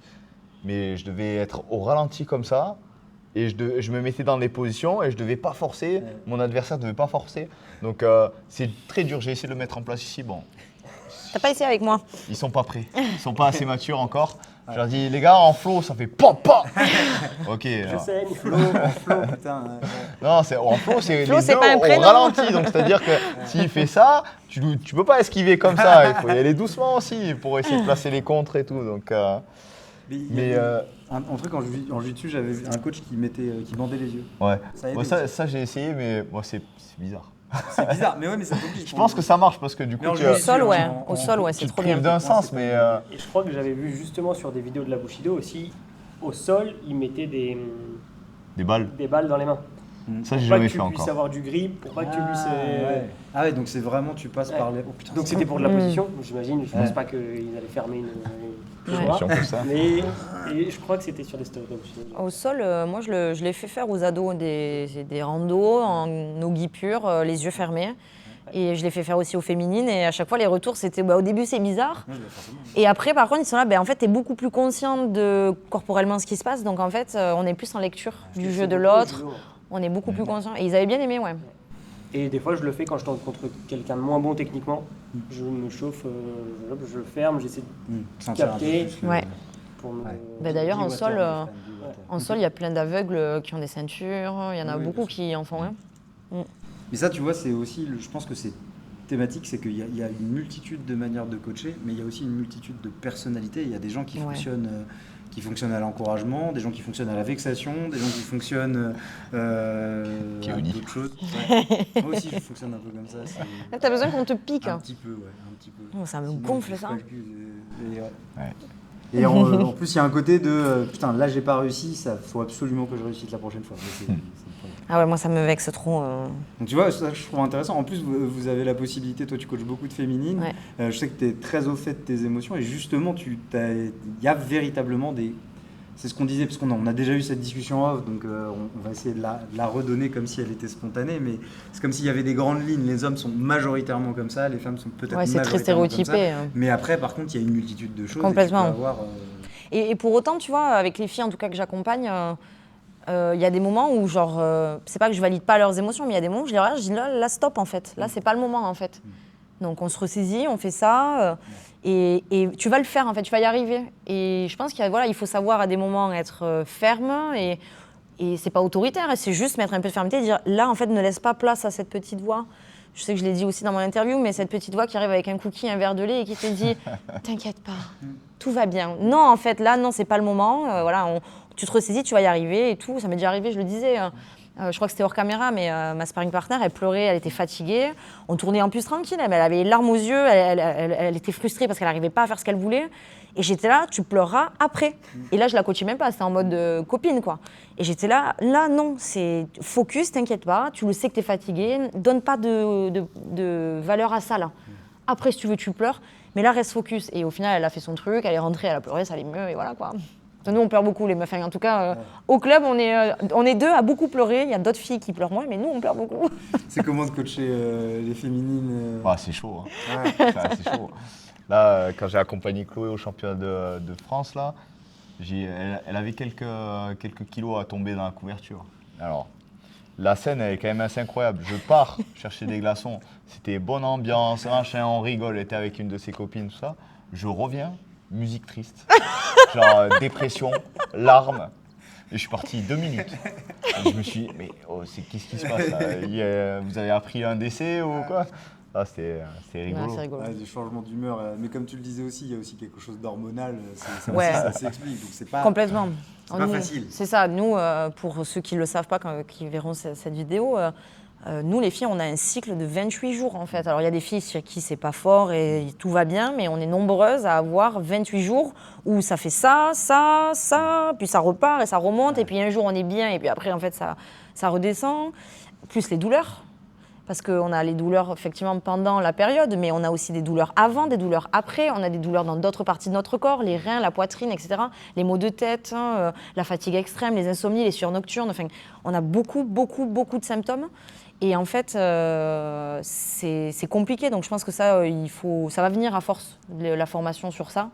Et aussi, il y a celles qui ont des maladies, des endométrioses, le diabète, et d'autres maladies aussi, des fois, qui sont des maladies auto-immunes ou des trucs comme ça. Et donc, il faut s'adapter tout le temps à ça. Et nous, on vit avec, on le sait. On vient quand même s'entraîner avec, on va quand même combattre avec. Pour eux, c'est plus difficile, mais moi, je les blâme pas, ils savent pas. Ouais, nous, on a C'est ça, en fait, vous avez... comme Voilà. aucune idée. Voilà. Non, Voilà, vous à pouvez part- pas c'est imaginer. très obscur, À C'est part ça. en écoutant forcément et en ayant l'expérience justement, parce que toi, pour C'est le ça. coup, tu commences à en avoir l'expérience avec les féminines, mais j'imagine que c'est... Ouais. En fait, c'est ça. Moi, je me sens jamais. En fait, si des fois je peux me dire, mais en fait tu peux pas comprendre ce que je suis en train de te dire, mais je me sens jamais en mode, il fait pas l'effort de pas vouloir me comprendre. Parce que pour moi, des fois, je vais exprimer des trucs et eux, ils vont être là en mode, non, mais t'exagères ou quoi, mais en fait, non, mais moi, le moment où je le vis, c'est le feu là-dedans, quoi. Genre, c'est compliqué. Et du coup, toutes mes émotions, elles vont être décuplées ou quoi. Et je leur en ai jamais voulu de pas comprendre ou de pas savoir comment réagir ou quoi, parce que des fois, même, on le voit, ils sont gênés en fait. Parce qu'en fait, je pense qu'ils sont gênés et impuissants. C'est une détresse émotionnelle pour eux aussi parce qu'ils sont là. Pas quoi faire. Voilà. Ouais, Et donc, bon. voilà. Ouais. Exactement. Et du coup, des fois, ça peut être bon, mais je me défile ou au contraire, ça va être too much, genre vas-y, non, c'est bon, laisse-moi. Donc, c'est pas évident pour eux. Et ça, moi, je suis complètement OK avec ça. Et je trouve qu'on a de la chance quand même au club parce que malgré tout, même si des fois, il y a de l'incompréhension, mais parce qu'ils ne savent pas, et c'est OK, il y a quand même toujours une bienveillance. Et je pense que ça, les clubs, il faut le mettre en place. Ouais. Moi, je prends souvent l'exemple des daltoniens, c'est-à-dire comment tu peux savoir que toi, tu es daltonien en fait, tu ne le sais qu'en le comparant. Et en fait, des gens prennent souvent très longtemps à s'en rendre compte Ouais. qu'ils n'ont pas la même perception des couleurs que les autres parce qu'en fait, tu l'as tout simplement pas vécu. Exactement. Et ça, ça demande aussi un gros travail de psychologie en tant que coach, j'imagine. Est-ce que tu t'estimes bon psychologue ou pas Oula, je sais pas. Moi, je peux répondre à ça. Vas-y. Parce que moi, j'ai vu Yohan évoluer sur ça. Yohan n'est pas du tout le même qu'il y a 3 ans. Moi, je vais rentrer dans ma 4e année là, à TFT. Pas du tout. Je me rappelle, Yohan, des fois, je pouvais aller le voir en essayant d'exprimer un truc. Il était là, il me regardait, il me disait « Ouais, ben ça va aller. » Et il partait. Et moi, genre, j'étais là « Ok, bon, c'est pas grave. » Mais je savais après que Yohan, c'était un coach qui était très terre-à-terre, en fait, pas forcément dans l'affect, on va dire. Ça voulait pas dire qu'il m'appréciait pas ou quoi. Hein. C'était juste une façon d'être. Et il y a eu des fois, avec le temps, où... avant une veille de combat, c'était à Toulon en janvier, je crois, l'année dernière, où il m'envoie un message pour me demander si ça va, parce qu'il n'était pas avec nous. Et je lui dis, ouais, je suis un peu stressée. Moi, je m'attendais à ce qu'il me dise, ok, t'inquiète, fais ton taf, quoi. Et en fait, là, pas du tout. Un long message, tu sais ce que tu as travaillé, tu reviens de blessure, tu as fait ça, tu as fait ci. Après, je me suis rendu compte aussi à l'entraînement qu'il y a des fois où je sens que la façon dont il formule les trucs, où il va l'amener dans l'approche et tout ça, je sens qu'il y a une prise de conscience sur comment ça peut être perçu par les autres. Mais même pour le public masculin, hein, attention. Hein. Bien sûr. Moi, il y en a plein qui pensaient que j'étais un gros connard quand ils Ouais. sont arrivés au club. Hein. Mais la majorité d'ailleurs. Hein. On Alors a qu'en eu- fait, il est trop gentil. Lucas, un de mes compétiteurs, il me dit je suis arrivé et je t'ai parlé, tu m'as envoyé chier. Mais apparemment, j'étais en prépa de combat. Donc, mais alors, prépa de combat, puis les mecs, je les connais pas trop. Il suffit qu'ils disent pas bonjour au début ou que je sois mal luné.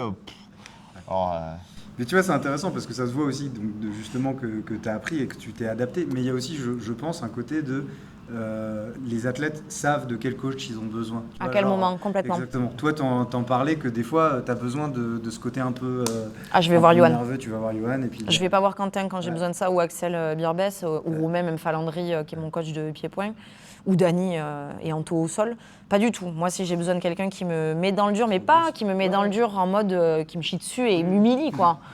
C'est pas du tout le cas, mais ça va être ce que je vous ai dit dans l'interview, qui m'a dit une fois quand je stressais là pour un combat, et qu'il me met dans le dur et qu'à un moment donné, pendant qu'il me fait faire le drill, il me regarde, il me dit « Allez Manon, le combat c'est difficile en fait ».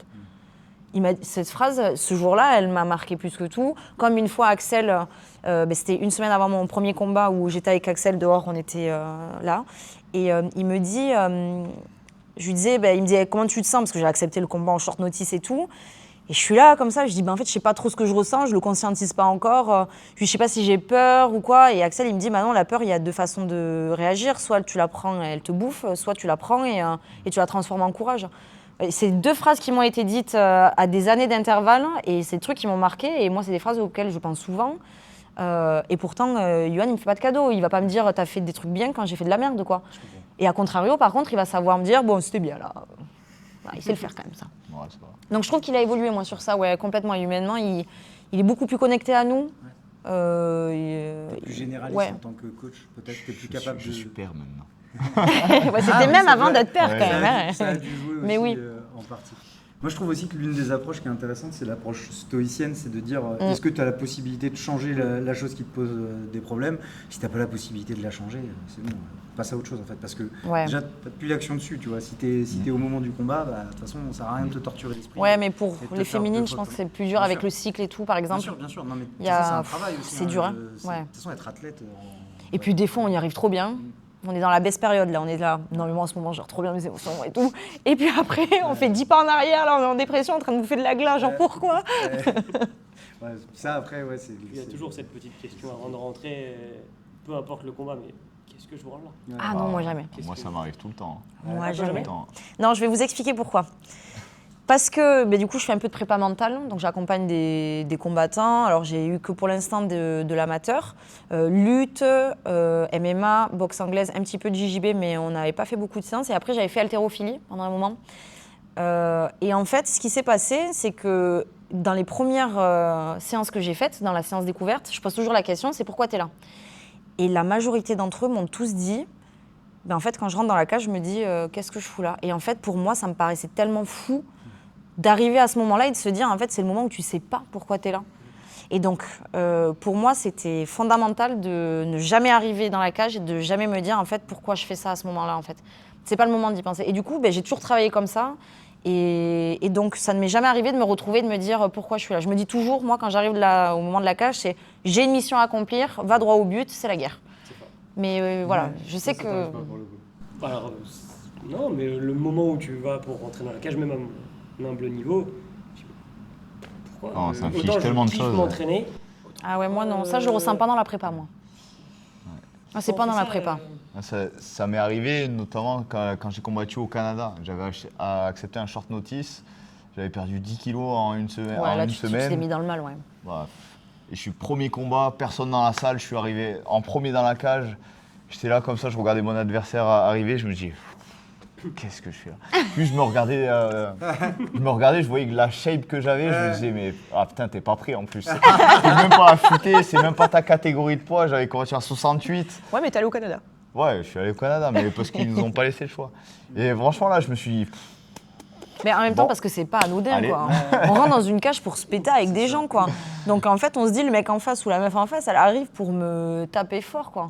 Moi, c'est pendant la prépa que je me dis ça, vraiment. ouais. Maintenant, depuis que j'ai fait de la prépa mentale, c'est surtout pendant la prépa aussi. Je supporte plus me mettre dans Et le donc, dur. justement, vous avez des réponses de pourquoi vous faites ça? Ouais. Mais je vais laisser Yohan Ah. répondre peut-être en premier. Enfin, mais je pense que c'est pour se prouver qu'on a fait le taf. Tu vois, on est là parce que déjà, moi, j'aime le sport. J'aime ce putain de sport. Ensuite, j'aime me battre. J'ai jamais été bagarreur. Mais, mais en fait, je me suis rendu compte que j'ai beaucoup cherché, tu vois. On se rend compte que beaucoup de personnes qui réussissent, ils ont des drames familiaux, des enfances très difficiles.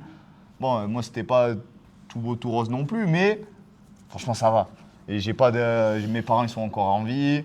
Franchement, j'ai pas eu trop de grosses difficultés. Donc, chercher des raisons profondes, c'est dur. Mais au final, les raisons profondes, elles n'ont pas besoin d'être profondes pour tout le monde. Pour moi, c'est d'aller chercher de la reconnaissance extérieure, de la reconnaissance envers moi-même, de la confiance.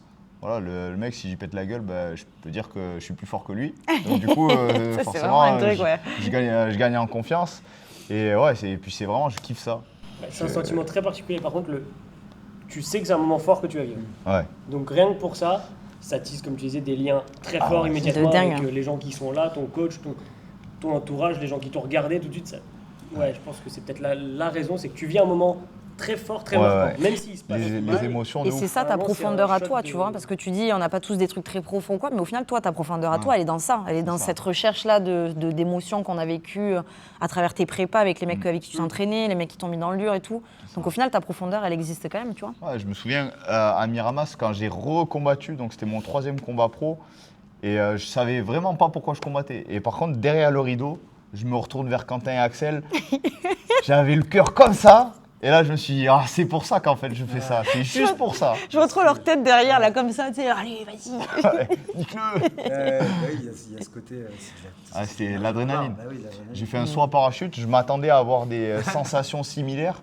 Genre vraiment, quand j'ai fait le saut en parachute, je me suis dit, ça va être trop bien parce que je vais avoir des sensations d'adrénaline comme avant combat, mais sauf que je vais pas me Sauf péter. que tu ne vas pas te battre. Mais zéro. Ah ouais. Zéro sensation. J'ai même pas eu le palpitant qui C'est a... rigolo. Hein. Ah, j'ai rien eu. En fait, je me corrige. C'est pas tant au moment où tu rentres dans la cage que tu te demandes, c'est quand tu es dans le vestiaire. Ouais, ouais. Ouais. C'est l'attente. C'est plus là où tu te dis, putain, il n'y a personne, t'entends juste les bruits. Puis, Ouais, moi ça va, je suis vraiment déconnectée de normalement, ça. j'ai le temps de 3 rounds. Ouais. Peut-être que j'ai le temps même pas 5 minutes et je rentre. Ouais. Parce qu'après, c'est vrai qu'une fois que tu as la salle, que tu as les gens, que tu as la cage, tu as un côté galvanisant quand même, qui te fait un Ouais, peu. c'est ça. Qui donne une Gladiateur, partie de la un peu, réponse où tout tu ça, dis, ouais. bon, en fait. Ce que je trouve très intéressant, ouf. c'est qu'il y a une forme d'animalité chez tous les combattants. La plupart, peut-être pas tous, parce que j'ai 2-3 exemples de personnes qui gèrent très bien ça, mais que pourtant ce sport il est résolument humain. Il ne peut exister que dans un monde où on n'a pas trop de problèmes pour se nourrir, on n'a pas de, on sait que il y aura les hôpitaux qui vont nous soigner si on a des problèmes. En fait, c'est Mais le c'est ça. sport. En le fait, plus c'est humain. parce qu'on n'a Ouais. pas de problème dans la vie Ouais. qu'on vient s'en On créer. vient s'entraîner, bah oui. Après, Moi, moi, je- je pense quand même que c'est quand même très instinctif. Hein. L'être humain, il a pu se développer et tout ça parce qu'il a su se battre, parce qu'il a Je crois que la chassé, violence, tout ça. Elle est innée Oui, c'est ça. en nous, tu vois. Pour ma part, franchement, c'est pourquoi je le fais. Les premiers combats et tout, c'était ce truc-là de vouloir protéger la petite fille que j'ai été. Moi, j'ai été une enfant qui n'était pas protégée, j'ai subi des violences. Dans ma jeune vie de femme, c'est pareil. J'ai eu des relations très toxiques, humainement pourries.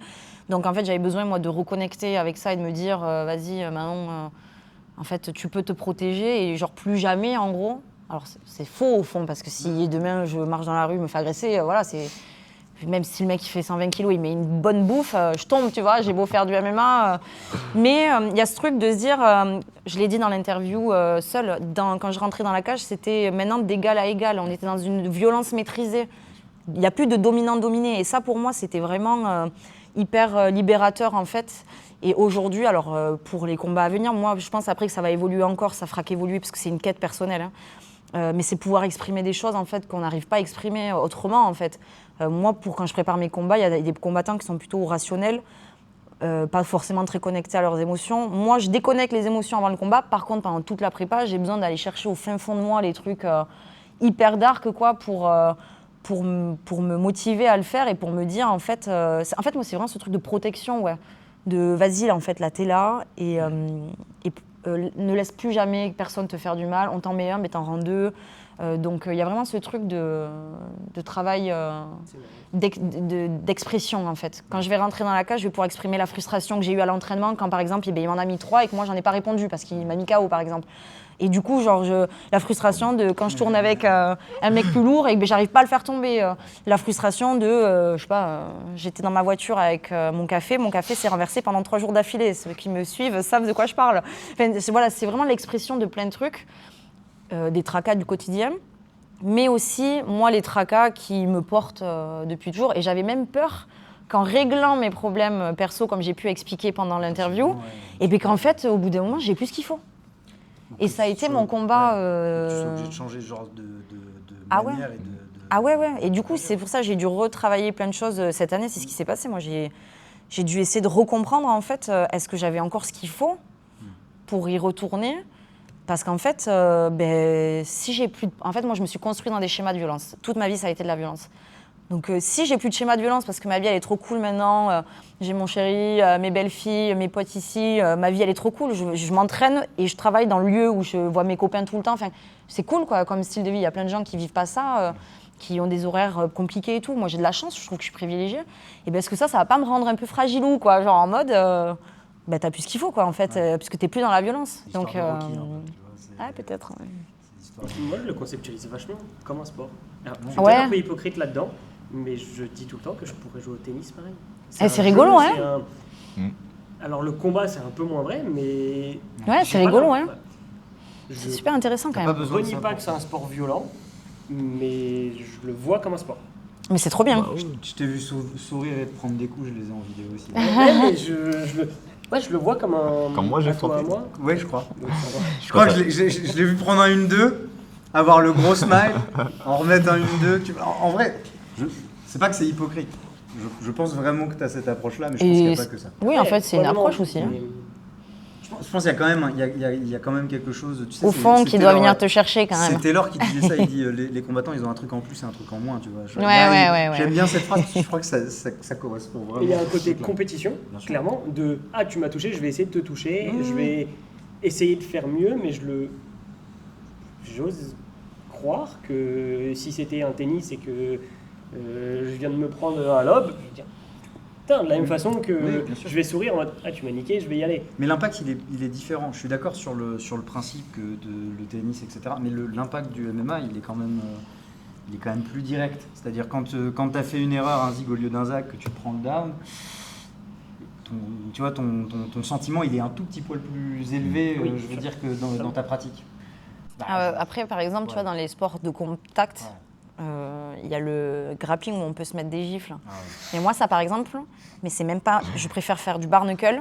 Et je le dis, je préfère me boxer à main nue, Que de prendre une gifle, mais ouais, que la meuf, elle est dans ma garde, elle se redresse, elle me met une gifle comme as. Mais je le prends trop personnellement. Ah, Là, il n'y a c'est- plus de sport. La gifle c'est une horreur. Ah ouais, je préfère 100 fois faire du bar knuckle, tu vois, à main nue Pas et de me slap dire. fight pour Manon, alors. Ah ouais, non. Moi, Ah, je pourrais pas. J'aime bien mettre des gifles en combat. Mais je trouve ça. C'est Ah, pendant le combat humiliant, de c'est MMA, tu veux dire humiliant. Mais genre, à la place Il de est mettre contre la cage. Moi, j'ai pas, Et trop tu- j'ai pas trop d'allonge. Ah, tu Oui, veux- déjà, Contre la cage. contre la cage, mettre des claques comme ça dans l'oreille. Et de loin, vu que j'ai pas trop d'allonge, sur le crochet avant surtout, soit j'ai assez d'allonge et je rentre avec les phalanges, sinon je mets une claque. Une grosse Et, Ned Diaz, ouais. la Stockton Fight. Exactement. Boum. Ou alors, et s'il a la main, ben, ça me permet, vu que j'ai la main ouverte, de pouvoir la gripper et derrière de. De taper, ouais. Et vous préférez quoi? Ah, je sais pas, j'aime bien l'idée du grappling slap quand même. Parce Ah qu'en ouais fait, en fait, parce que je trouve qu'il est plus réaliste que, Bah oui, que c'est le clair. simple grappling. Parce que le gars qui bloque le jeu. Il faudrait faire grappling avec mitaine de MMA. Et tu sais que je pense vraiment que la claque, tu pourrais même l'implémenter en MMA et la travailler. Je suis sûr qu'il y a moyen de faire des trucs. Parce qu'en vrai, une claque dans l'oreille. Ouais. ça Puis on fait a mal. droit, c'est un coup autorisé la claque. Ouais. Quand tu as l'habitude de te prendre des jabs et qu'en fait le gars il ouvre la main d'un coup d'un seul, bah en fait ça a faussé ta distance. Je pense qu'à gérer entre claque et pas claque, Je préfère me prendre une pêche qu'une gifle. Si je devais faire un combat, ce sera peut-être par knuckle, mais si je dois faire 10 combats, ce sera du grappling slap sans aucun un doute. combat envers Parce qu'à c'est. Mm. Tu peux dire que tu vis un truc de fou, mais après. Moi je suis pas compétiteur dans C'est l'âme, dur, donc hein. là-dessus je vous laisserai faire. Ah, pour moi, le bar knuckle, je trouve que c'est tellement. Je suis trop chaud de ça aussi. C'est vrai. Ouais. Et vous en avez un de Axel qui fait Ouais. ça, non? Il fait du bar knuckle. Axel, il a combattu dans la plus grosse orga de bar knuckle, donc le BKFC, contre le Rico, numéro 1 en plus, mondial, ouais. hein, Rico Franco. Donc, Il y a été. Encore une fois, il s'est pas défilé encore. Il est arrivé. Il a porté ses grosses couilles. Ouais. Ça c'est quand même spécial. Et l'ambiance est Ouais. vraiment particulière dans les événements de Et toi, bar t'y étais, knuckle. Ouais, c'était sombre. Ouais. C'est très très sombre. D'ailleurs, le plus beau KO, il n'était pas sur le ring. Hein. Ouais. Il était Ah, en dehors. Oui, oui. Ah oui, parce que là, c'est des bourrins, quoi, après, dans le public. Hein. Ah ouais. Mais Un je peu trouve que le alcoolisé, anglais, combat, le combat de bar knuckle, à main nue, en fait, je trouve que c'est un espèce de graal ultime du combattant. Il y a quoi de plus instinctif et de plus de l'essence même de l'être humain que de se battre à nu, quoi. Et donc voilà, je trouve que c'est magnifique et voilà. Ça, Peut-être, c'est la version sombre. Moi, j'aimerais faire ça parce que du coup, je viens des arts martiaux traditionnels. Et donc, du coup, donc il y a le bar knuckle boxing et il y a le bar knuckle no rules. Donc, ça, c'est plus un underground encore. Ouais. Mais là, vraiment, de se dire, ben là, c'est plus un sport en fait. Ouais. T'as tes points et t'as tout ton corps pour te défendre et lui, il a tout son corps pour se défendre et qui gagne.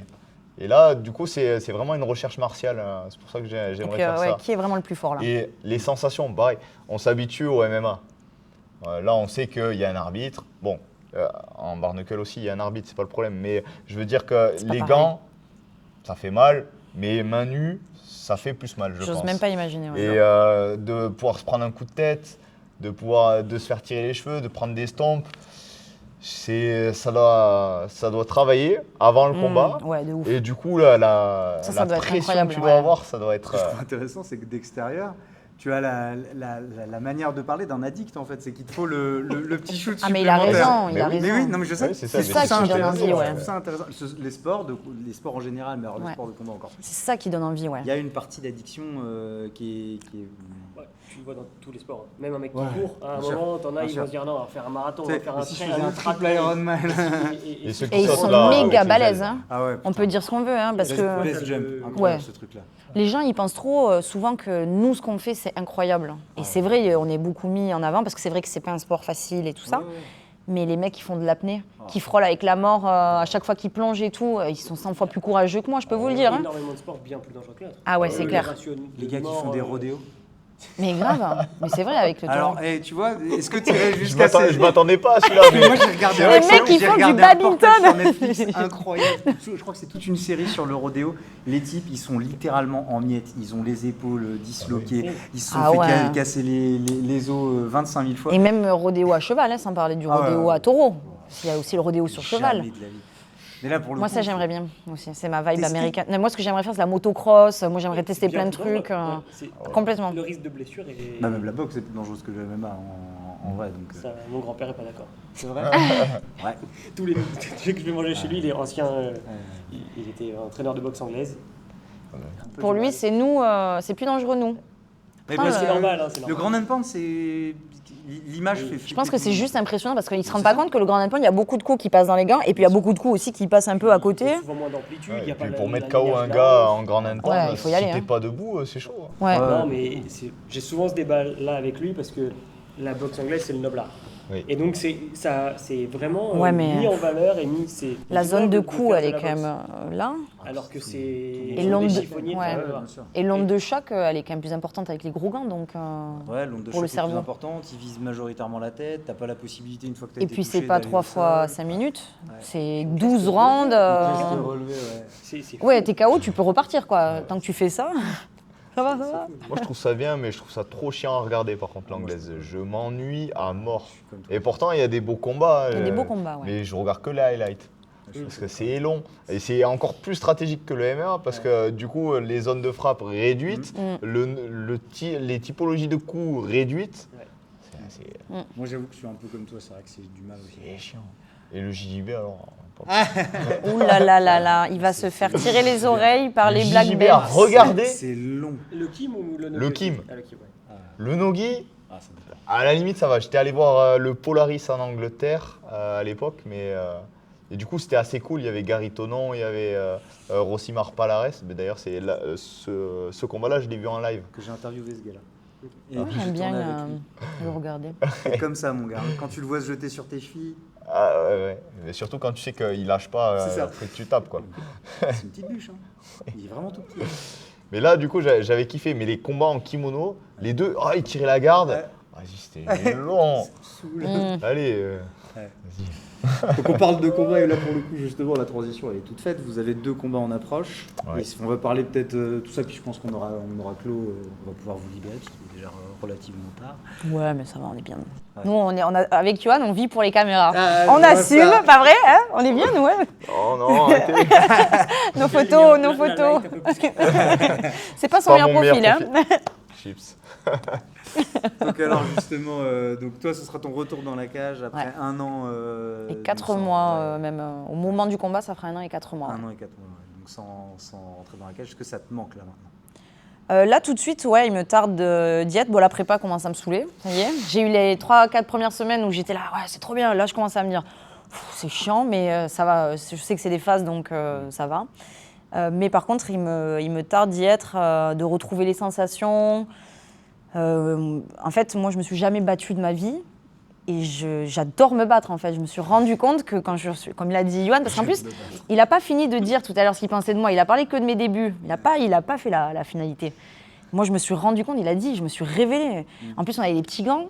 C'est vrai que je me disais, bon, on verra comment ça fait. Et j'ai eu la chance de partir avec Morgan Tong et Axel Birbès, du coup, Axel qui fait du barnacle et Morgan qui a un côté un peu bagarreur et tout. Et du coup, je leur disais, putain, les gars, les petits gangs. Et ils me disaient quoi, eux? Mais non, c'est trop bien, tu vas voir. Donc en fait, ils m'ont pas du tout stressée. J'étais en mode plutôt avec des mecs qui me disaient, mais tu verras, c'est cool. En fait, ils donnaient pas du tout de valeur à mes angoisses. Et en fait, au premier coup, c'est elle qui l'a donné. Elle prend le centre de la cage, elle m'en met une. Ma tête, elle fait ça. Moi, ça dure 20 minutes dans ma tête, hein, où je fais. Ça va. Mais c'est ça. Et là, wow, là, ça y est, je suis partie en mode rouleau compresseur. Bon, c'était horrible techniquement, mais je me suis révélée adorer vouloir péter la bouche de quelqu'un, quoi. Mais c'est ça qui est ouf, parce que quand on me connaît en dehors caméra, en dehors combat, pardon, je suis pas du tout comme ça. Je déteste la violence. Je pleure si je marche sur un escargot et que je le tue. Enfin, c'est horrible, quoi. Je supporte pas faire souffrir les gens et tout. Par contre, dans mon sport, quand c'est dans l'univers de la cage et qu'on est toutes les deux conscientes des risques, mais comme je le disais, s'il faut qu'elle me pète le bras, elle va me le péter. Mais moi, s'il faut que je me le pète parce que je veux sortir du truc, entre guillemets, quoi, j'aurais peut-être pas d'hésitation, quoi. Je vais me dire, ok, faut le faire, quoi. Et pareil, s'il faut que je la tape et qu'on m'arrête parce que je suis en train de la taper comme pas possible et tout, mais il n'y a pas de problème. On le fait, c'est trop cool et ça me génère une adrénaline de dingue. Là, je pense que les gens sont en train de se dire, c'est une malade, elle a les yeux qui fait ça. Mais vraiment, j'adore ça, en fait. Je le sens et tout, ouais, je vois. Et j'ai pas encore eu de combat où j'ai vu du sang. Ouais. Je pense que le jour où ça va m'arriver, je vais peut-être dérouiller complet. Ouais, c'est ça. il y a moyen, ouais. Je sais pas, ça génère vraiment un truc de fou chez moi. J'adore ça, donc il me tarde d'y retourner pour ça. Surtout que j'affronte une fille que je ne sais pas du tout qui c'est. Donc il me tarde de voir si elle tape dur, si elle tape fort. Ou pas, parce que des fois il y a des filles avec qui je me dis ah là là ça va, et en fait je prends le premier coup, je me dis en fait c'est tranquille. Donc il me tarde de ressentir toutes ces sensations, et surtout un truc qui me marque beaucoup moi, qui m'a marqué à mon premier combat et que j'ai jamais oublié, c'est la chaleur dans la cage qu'il fait, avec les projecteurs et tout. Il me tarde trop d'avoir cette sensation là d'y être, sentir les projos, le moelleux là de la cage, et de me dire en fait là je suis à la maison quoi. Je vais faire mon taf. On va se battre, après on va se checker, on va se dire bravo meuf, il y aura une gagnante, une perdante. Moi ce que je veux c'est faire un beau combat, bien sûr je veux gagner, mais je veux pas me fixer une finalité comme ça, je veux juste me dire exprime-toi, fais-toi plaisir, bats-toi en fait comme si c'était ton retour, et c'est mon retour. Donc voilà, il me tarde trop, ouais, effectivement, ouais. Et toi pour le coup, Johan, ce que je trouve aussi intéressant, c'est qu'en interview tu nous l'as dit, et tu nous l'as dit aussi tout à l'heure, il y a aussi une forme de fraternité dont tu prends conscience durant la prépa. C'est-à-dire que tu sais que lui aussi, il traverse la même chose. Ouais, c'est ça. Et qu'en fait, la personne qui te ressemble le plus dans toute cette histoire, c'est lui. C'est ça. Et puis je pense que je pense plus à lui que je pense à quelqu'un d'autre. C'est vrai, ça. Il doit penser sûrement fort à moi. Et voilà, on se fait des bisous cœur. Surtout qu'en plus, toi, tu sais qui c'est là. Ouais. Donc tu peux le visualiser et c'est tout. Ça. Ça a été annoncé pendant la semaine où nous, on est là. Donc, Elder Fan Nord-Est. Non, je suis assez content. Là, je vais pouvoir faire une belle prépa, parce que du coup, le combat, il est prévu quand même longtemps à l'avance, donc ça, c'est cool. Mon dernier combat était prévu à l'avance, mais mon fils faisait pas ses nuits encore. Ah.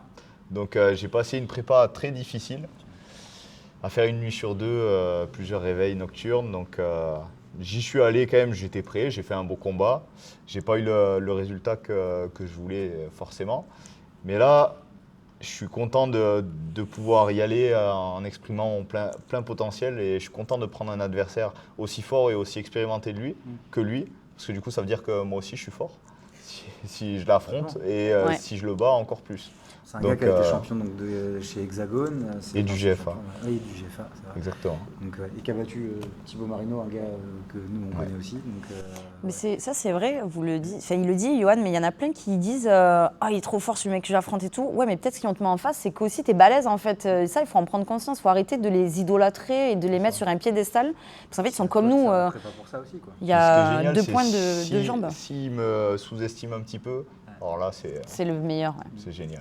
T'aimes bien Tu vas le choquer. Ouais. Le dernier qui m'a sous-estimé, il a perdu par décision chez lui, et il n'a pas trop combattu depuis, à part des peintres. Alors. Et oui, mais ça c'est trop bon hein, quand on nous pense pas capable. Hein. Et en plus, toi, tu as un côté aussi à te dire, comment dire, plus le gars est fort, plus toi tu vas hausser ton niveau. Et par contre, quand c'est le contraire, Quentin, il dit toujours, c'est plus l'adversaire est fort, plus j'arrive à m'exprimer, et plus je sors des belles choses. Tu vas chercher plus loin. Quand justement on m'a proposé des adversaires entre guillemets moyens, bah, j'ai fait des combats de merde. J'ai affronté Mohamed Kadiaké, qui est pourtant, je trouve, un très bon combattant, mais son record, il est claqué, hein. Il est en négatif. Je crois qu'il est à 1-7 maintenant ou 1-8. Ah ouais. Bah, on a fait une décision partagée. J'étais pas satisfait, quoi. Alors que sur le papier, j'aurais dû être meilleur. Mais au final, le mec, il est en négatif aussi, comme moi, mais il a affronté que des mecs forts. Et au final, voilà, en voulant me faire un cadeau, genre tiens, je te mets un mec en négatif, tu vas pouvoir trop faire. Au final, j'ai fait un combat de merde. Et c'est Quand quoi la même. raison pour toi? C'est la prépa que tu fais moins sérieusement ou c'est à l'intérieur du combat que Non, tu je manques pense de- que. tu manques de hargne? Je sais pas. Inconscient Euh, peut-être. Hein. Peut-être que. Alors, j'ai essayé de faire l'introspection de ça. Pourquoi j'arrive pas à finir mes combats? Parce que je m'économise. En fait, j'ai eu des combats où j'ai gaz out complet. Ouais. Et ça, je l'ai travaillé aussi un peu en préparation mentale, mais du coup, ça m'a créé un frein qui fait que psychologiquement, quand je prends des positions, justement, je me force à prendre du temps pour respirer, à économiser mon énergie. J'ai beaucoup mon jeu là-dessus. C'est pour ça que j'ai un jeu de plus domination et grand hand plutôt qu'un jeu très explosif où je vais finir très rapidement. Bah, je vais enchaîner et derrière, si le mec il survit, ben, je me dis Ouais, c'est la merde. Je préfère doucement le poncer, tu vois, genre je le frappe, je le recontrôle, je refrappe, je me déplace un peu, hop, je me fais pas toucher. C'est vraiment ça que j'aime bien. Feignant. Mais il faudrait que j'ai un peu cette folie des fois de rentrer et de faire la bagarre. Après, tu es dans une catégorie quand même qui finalise moins au global quand même. C'est vrai, c'est vrai. Après, sur mon dernier combat, j'étais au pied du mur et j'ai failli finir sur le 3e round justement parce que le mec, il a fait mon jeu contre moi. Donc, il a fait que me coller et j'étais pas du tout préparé à ça. J'étais préparé à affronter un striker. Ouais. Parce que sur ces 2 combats vidéo, il fait que striker. C'est en Italie, c'est le combat en Ouais, Italie. le combat en Italie. Il fait que striker. Et là, il est arrivé, il m'a fait un judo. On s'en J'avais rappelle jamais tous. vu ça. Ouais. J'ai volé. Franchement, si vous allez aller voir les highlights du combat, c'est. Ils ont refait le highlight en 2 caméras. Ouais. Non mais Cage Warrior, ils ont fait genre 2 highlights pendant l'interround, genre un de la caméra officielle, un autre en ultra 4K, ouais. ultra Non mais HD, ouf. c'était un truc de ouf. Et du coup, voilà, frustrant. J'étais là, 3e round, ça démarre, on check, on se fait un câlin. T'avais pas De d'issue, suite, ouais. je rentre, pam, pam, pam. Là, il tombe, je retombe sur lui, pam, pam, pam. Et du coup, mon game plan, c'était de l'amener au sol. Du coup, là, j'enchaîne et je me dis, ça y est, c'est le moment, je l'ai touché, je vais l'amener au sol. Ben, je me suis fait contrer en judo. Et du coup, j'ai repassé le round en dessous. Mais j'ai eu ce moment de folie. Et C'est bien, hein. chacun de mes combats me permettent d'améliorer quelque chose, de débloquer quelque chose. Genre, contre Jimmy Quinn, je ne savais pas que j'étais aussi bon striker contre un striker. Et là, je pensais que je savais pas que j'avais ce grain de folie de presque pouvoir mettre KO un gars. Et au final, on va voir jusqu'où j'ai évolué le 25 octobre. Mais c'est intéressant qu'il dise ça parce que par exemple, moi je suis incapable de dire, de me rendre compte des choses positives que j'arrive à faire sur un combat. Enfin, je vais dire, j'ai bien fait ça, j'ai réussi à m'en amener au sol, je l'ai fini, je peux le dire. Par contre, je suis pas du tout encore capable. Moi, après, je suis trop dure. Au contraire, je vais viser que le négatif.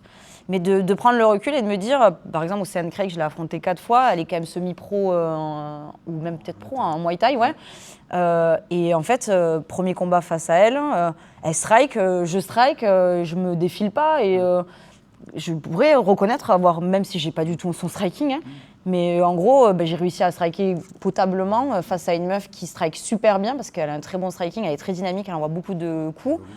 Et en fait, là, c'est quand tu le dis où je me dis, ah, mais moi, vas-y, c'est quoi mes trucs aussi C'est vrai que je m'en rends pas compte, mais ça. souvent, moi, c'est pas des déblocages techniques que j'ai, c'est vraiment mentalement, je unlock C'est des super trucs. Quoi. intéressant, ça. Je gagne des niveaux à chaque fois, comme dans les jeux vidéo. Je pense qu'il y a aussi un côté de, vu que tu es stratégique, ton but Ouais, c'est c'est d'imposer un game plan. Et en C'est fait, ça. quand tu sors Et de ton game plan, c'est ça. tu découvres des choses. Tu dis, Et des putain, fois, en tu fait, j'avais fais cette des compétence. choses et tu penses pas à l'entraînement, ça passe, mais est-ce qu'en combat, t'as les couilles de rester en face d'un mec qui veut t'enculer, donc, qui veut te faire mal, qui veut te terminer avec des gants de 4. Est-ce que tu es capable de faire ça? Et bah, du coup, maintenant, je sais que oui. C'est pour ça que d'affronter un striker d'élite comme Elder, ça me fait pas peur.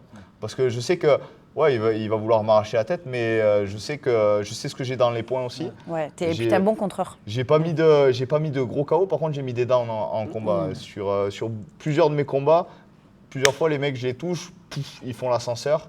Mais Et nous, j'arrive pas à finir. Nous, on a tourné avec toi et on confirme que c'est l'effet que tu nous as fait en fait. On a compris qu'il y avait et pourtant on a tourné très léger. Il n'y a pas eu de down, ni rien du tout. Donc, Ils vont penser on n'a pas qu'un été tapé tyran, au foie, ça a été vraiment très très bien. Mais pour le coup, on a senti ce côté un peu chasseur. On parlait notamment que ton style ressemblait un peu à celui de Thibaut Marino. C'était vraiment c'est le côté vraiment, t'es dense, t'es compact, et d'un coup d'un seul, tu vois, ça part. Ah, c'est vrai, ouais. C'est rugueux, en fait, ouais. tu sais que tu vas avoir du mal, il faut toujours être sur ses gardes parce que ça peut Typiquement, passer, le ça style peut qui me toucher, fait. tu peux dire ah. Puis t'es physique, puis je pense que tu fais Ouais. mal. Moi, quand tu sol mets ton 40% avec moi, je me dis un 100% en face. Bon, c'est des poids équivalents et tout, mais Et au sol aussi, je trouve que t'es vraiment solide, tu vois. T'es compact. Merci. On t'a T'es vu trop tourner. fort, mec. Mais non, mais c'est aussi le but de faire ce J'irai combattre chez vous, c'était aussi d'avoir ce retour aussi de sensation. C'est. puis dans le combat, il y aura toujours plus fort que nous. Des fois, on va peut-être affronter quelqu'un de 10 moins fort et il va nous mettre la pâtée parce que peut-être que nous aussi, on a des tracas perso. On ne sait pas comment on arrive dans le combat. Ça aussi, des fois, ça c'est plus le public parce que les combattants entre nous, on le sait ça. Mais les gens ne se rendent pas compte de tout ce qu'il y a autour qui vient nous impacter. Dans la prépa, j'ai pas dormi, je viens d'être papa, je dors pas de mes nuits, mon fils c'est ça. Il y a plein de choses qui viennent impacter nos vies en fait. Et du coup, réussir à quand même rentrer dans la cage et faire son 3x3 en amateur ou 3x5 en pro, et 5x5 pour ceux qui combattent pour les ceintures, c'est exceptionnel malgré tout, même si des fois on ne fait pas des belles prestations. Je pense qu'on devrait tous être respectés juste parce que en fait, ce qu'on fait, c'est incroyable, quoi, tu À vois. partir du moment où vous avez les couilles de rentrer dans Ouais. la cage, je trouve que déjà ça prouve le respect de n'importe qui. Et des fois, j'ai un peu cette gêne de certains journalistes, notamment des médias français, qui se permettent des réflexions que je trouve assez déplacées pour des gens qui ne rentrent pas dans la cage. Ouais, parce qu'ils savent pas, ouais, en plus. Ouais, bien sûr. Bah après, tu vois, moi c'est pareil, je rentre pas dans la cage ni rien du tout, mais il y a des choses que, justement, de fait de les côtoyer, je me permettrais pas de dire il est pas il est nul, etc. C'est vraiment une chèvre. Ouais, enfin, gars, dose. Ouais, déjà, est-ce que tu y vas, toi, t'entraîner, qu'il fasse 40 degrés, qu'il fasse moins 10, parce que quand c'est l'hiver, que là, c'est glacé parce qu'il fait froid, qu'on met du temps à réchauffer les corps et tout, enfin, c'est dur, hein. Être combattant, c'est super dur. Alors pareil, les mecs qui courent et tout, c'est pareil, hein. Les mecs qui vont courir l'hiver ou l'été, Après, on parle du sport. le sport en côtoie général, aussi, voilà, mais- tu vois. Mais ouais, t'es trop fort, Johan. Tu vas lui péter la gueule. Désolé, hein, mais Ouais, tu vas lui j'espère. péter la gueule. Je le souhaite. Mais moi, je veux bien savoir ce que tu... Vas-y, dis ce que tu allais dire. J'allais dire que moi, c'était mon but de bien lui péter Ah, la gueule en tout cas. ça, c'est Et bien. je vais pas me défiler à faire que de la lutte par contre. Je Ouais. vais vraiment faire un vrai combat de MMA où je vais le frapper, je vais l'amener au sol, il va se relever, je vais le refrapper, je vais le ramener au sol et je vais le feinter de l'amener au sol et je vais le refrapper derrière. En plus, tu as une nouvelle technique secrète. hein. J'ai une technique, une botte secrète qui va passer forcément parce que je vais la travailler et Moi qui aussi, m'a j'en été ai une. apportée par messieurs. Ouais. Je vous dirai c'est quoi, moi, la mienne. J'en ai une aussi que je prépare, là.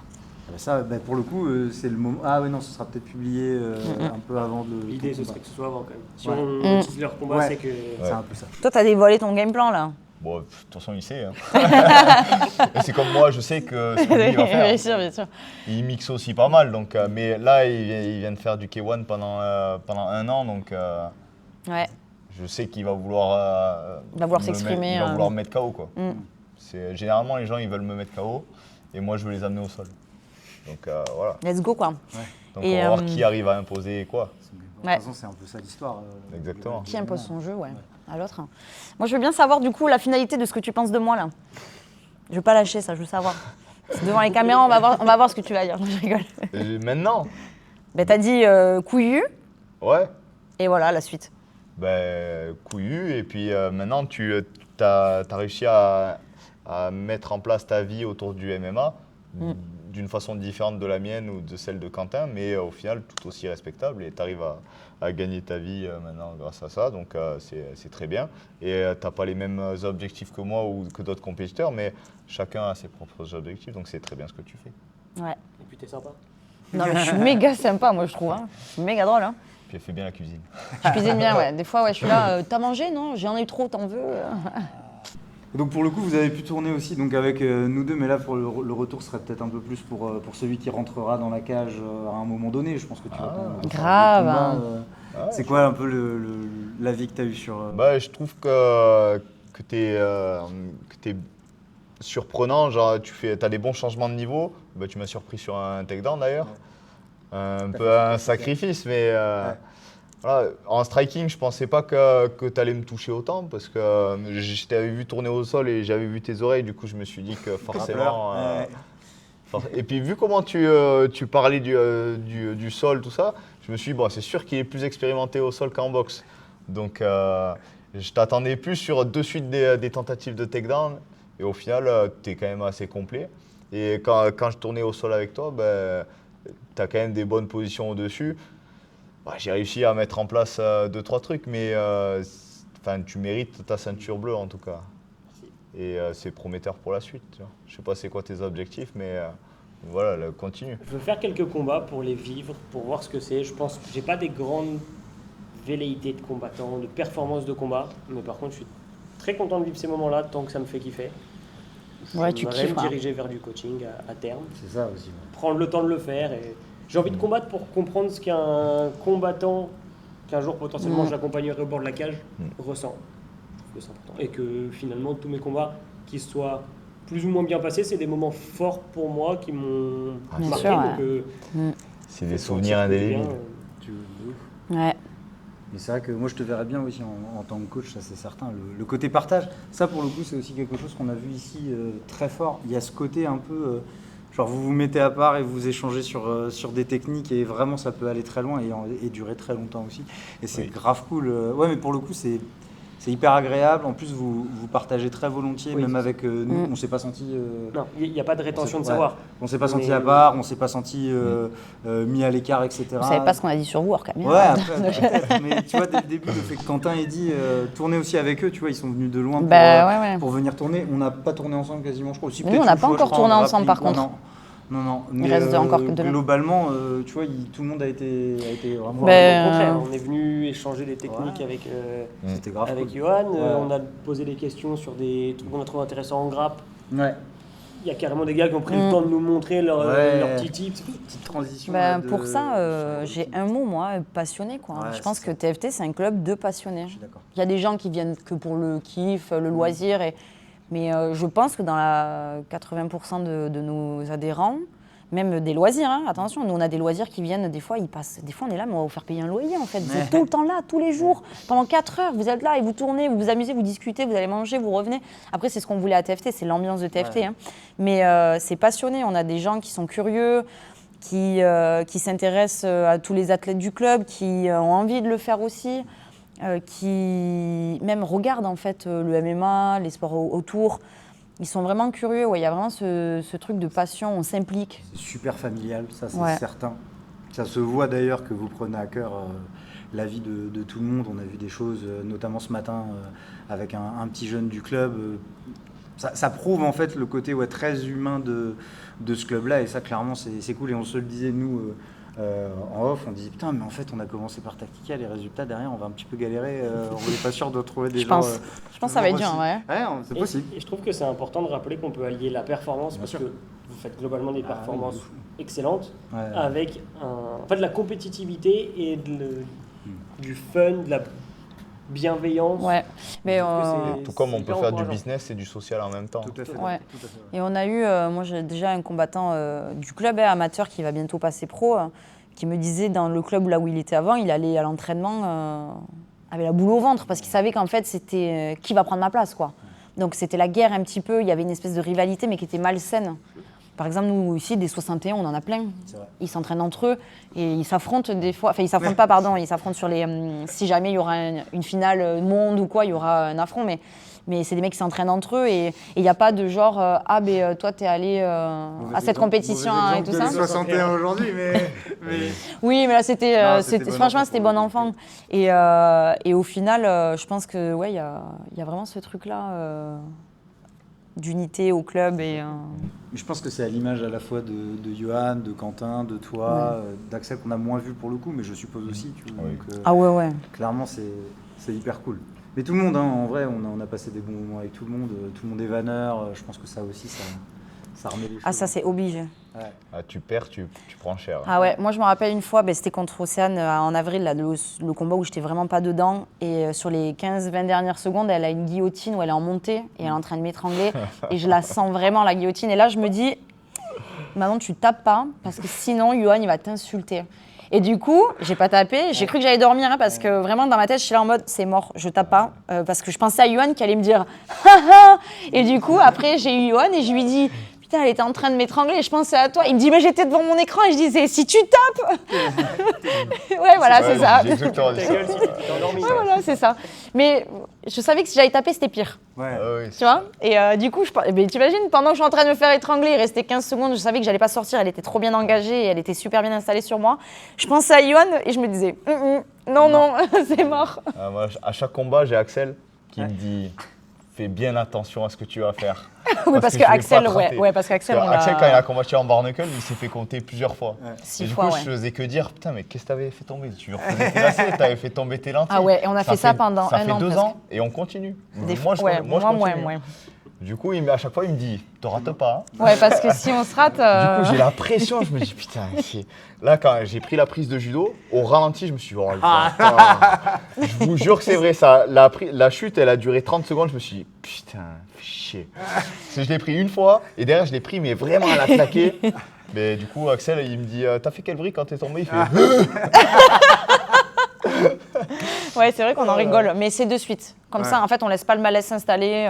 Et résultat, C'est la, de la suite. défaite est moins, enfin pas moins On douloureuse, mais on t'es dédramatise. obligé d'ironiser dessus parce que sinon, de toute façon. Ouais. Alors après, quand t'es tout seul dans ton lit, là, tu y penses. Je dis, putain, T'es peut-être vénère, ouais. T'es une merde, machin, tu broies du noir, quoi. Mais au moins, quand t'es avec tes potes, ça va. Ouais. Ouais, C'est de la ça te bienveillance touche, aussi, mais ouais. c'est rigolo. Comme tu disais, il n'y a rien de pire que se taper le chemin retour Ah ouais. et que personne n'ose t'adresser la parole parce que t'as perdu. Ouais. Et que Ouais, les yeux c'est dans le vague clair. en te disant. Ah ouais, ça, c'est l'enfer. Il n'y a pas plus mauvais souvenir que ça. Tu sais, Ouais. j'ai l'image, c'est comme, imagine 3 meufs. Elles rentrent, elles veulent aller en boîte de nuit, elles se font recal. Dans le retour, elles se disent quoi, tu vois. Ah ouais. Tu vois, Ouais. à mon avis, il doit y avoir un blanc. Donc c'est soit il y en a une qui envoie des vannes, c'est soit c'est chaud. Ouais, c'est vrai. Ah putain, j'avoue. Ah, il y a vraiment. Voilà. Mais pour le coup, je trouve que ça se transparaît clairement dans le club. Mais je pense qu'on est gênant même un peu à un moment. Bon, on est bien lourd. Hein. Non, si, je pense qu'il y a d'autres clubs. Yohan, il nous en a fait des belles. Hein, parce que Yohan, c'est la spéciale, surtout qu'il ne faut pas le faire, il le fait, quoi. Et Yohan, il nous en a fait vraiment des vertes et des pas mûres, mais où, genre, même nous, on fait. Ah ouais, c'est chaud. Et on ne dit plus rien, mais je pense que les gens, à force, ils nous connaissent. Il faut donner des exemples, là, parce que maintenant. Non, Faudra que ce soit hors caméra, ouais, parce que c'est trop gênant pour lui. Et il y a eu vraiment des trucs, voilà, mais après c'est trop drôle, au final c'est ce qui fait notre identité. Et en vrai, je vais pas vous mentir, moi je préfère vraiment avoir cette image-là, peut-être un peu de bof et tout, que d'être un club où on a l'impression qu'en fait c'est l'usine, où en fait on s'est casse-bonbon, en fait tout le monde s'ennuie, on rigole pas et tout. C'est trop, comme je disais tout à l'heure, c'est trop bien de bosser avec ses copains, quoi. Lui, c'est sérieux, c'est un sport, on cherche la performance, tout ça. Mais au final, on le voit en préparation mentale. Que tu gagnes ou que tu perdes, le lendemain, qu'est-ce qui se passe? Exactement la même chose. En fait, ta vie, elle ne change pas. Ta performance Le temps, il s'arrête pas. le jour J, elle ne te définit pas en tant qu'homme ou en tant qu'athlète ou en tant que femme, peu importe. C'est pas ta performance qui te définit en tant qu'être humain. Donc, c'est important, on a tous des objectifs. Donc, forcément, le but, c'est d'atteindre ces objectifs. Mais à la base, on fait tout ça parce qu'on kiffe ça. Donc, Ouais. Et ça, c'est souvent un truc que j'ai en prépa mentale où en fait, à chaque fois, c'est pourquoi tu fais ça. Il y a plein de trucs qui sortent. J'ai eu peut-être aujourd'hui, j'ai peut-être 15-20 personnes que j'ai coachées. J'ai une personne une fois qui m'a dit le plaisir. Sinon, personne ne me le dit. À chaque fois, il faut que je le fasse et ils sont là. Ah ben oui, c'est vrai. Ben ouais, en fait, tu kiffes ça ou pas? Ben ouais. Ben alors, pourquoi tu le dis pas? Et en fait, les gens, ils l'oublient.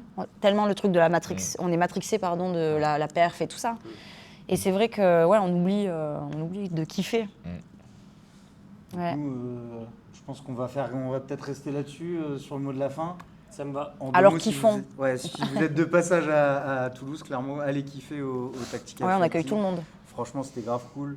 Ouais, en plus vous êtes. Même clairement nos là. adversaires et tout. Ouais, Quentin, il avait invité Quentin Domergue. Mais Quentin Domergue, ouais, il vient s'entraîner. Voilà, chez il nous, vient des fois. s'entraîner chez nous alors qu'ils ont affronté avec Quentin 3 fois. 2 fois. 2 fois.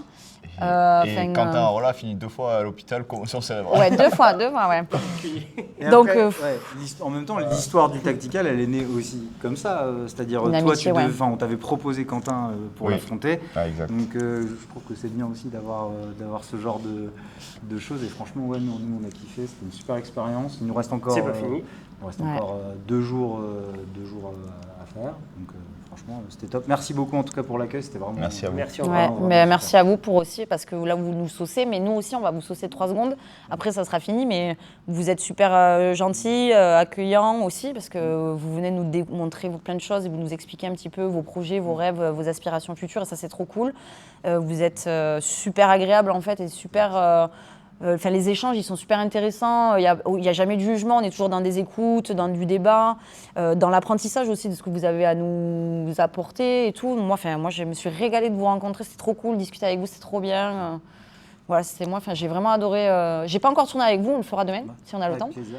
Mais franchement, moi, je me suis régalée. C'est une trop bonne expérience et je trouve que le concept est top. Donc, j'espère que vous allez avoir le succès que vous méritez. Et franchement, on a eu des interviews individuelles aussi qui ont été vraiment super. On a obtenu concrètement, pas ce qu'on attendait, mais des choses qui étaient vraiment profondes, intéressantes. Et franchement, ouais, grave cool. Ouais. Grave cool. Ouais, On c'était reviendra de toute façon, si on repasse par Toulouse, on toquera à la On porte. repassera par Toulouse pour venir. C'est sûr, c'est sûr. Et surtout, demain, il y a repas. Oui.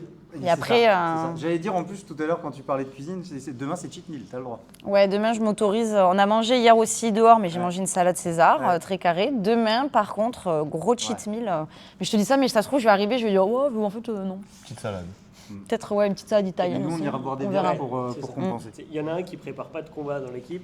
C'est Ah, Quentin. lui, C'est il est Quentin, bouillant apparemment, complet. Il c'est fait le que en dernier. parler. C'est trop On va faire drôle, la en plus. fête. Ah, ouais. Mais moi, Il va- j'ai il dit, va je mange vous avec vous. montrer l'hospitalité toulousaine. J'ai dit, je mange avec vous, mais après, je vous laisse comme ça, je rentre dormir. Mais On a juste dit vendredi, pas trop. voilà, Ouais. exactement. Et Quentin, vous pouvez lui faire confiance, oui. Oui, ah bah, je vous l'avoue, on était sûr Oui. que ça allait bien se passer. Et franchement, ouais, donc merci beaucoup. Merci. Et puis, de toute façon, à la prochaine. Dans toutes les vidéos que vous allez pouvoir voir, donc le format long, toutes les formats interviews qui seront mises. Et puis après, on va redécouper ça comme ça, on va inonder les réseaux Trop bien. sociaux. Et on parlera de tactical pendant au moins, à mon avis, un mois, une fois qu'on aura tout monté. Donc ça va Trop être bien. Vraiment top. Ben, merci. Et à la prochaine. Et merci encore à vous. Grand merci. Tchuss. Top.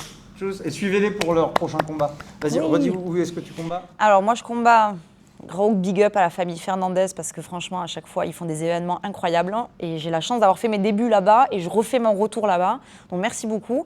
Le KOC à Cognac le 4 octobre, venez, c'est un événement magnifique, la salle est magnifique, les combats sont toujours trop bien, donc venez.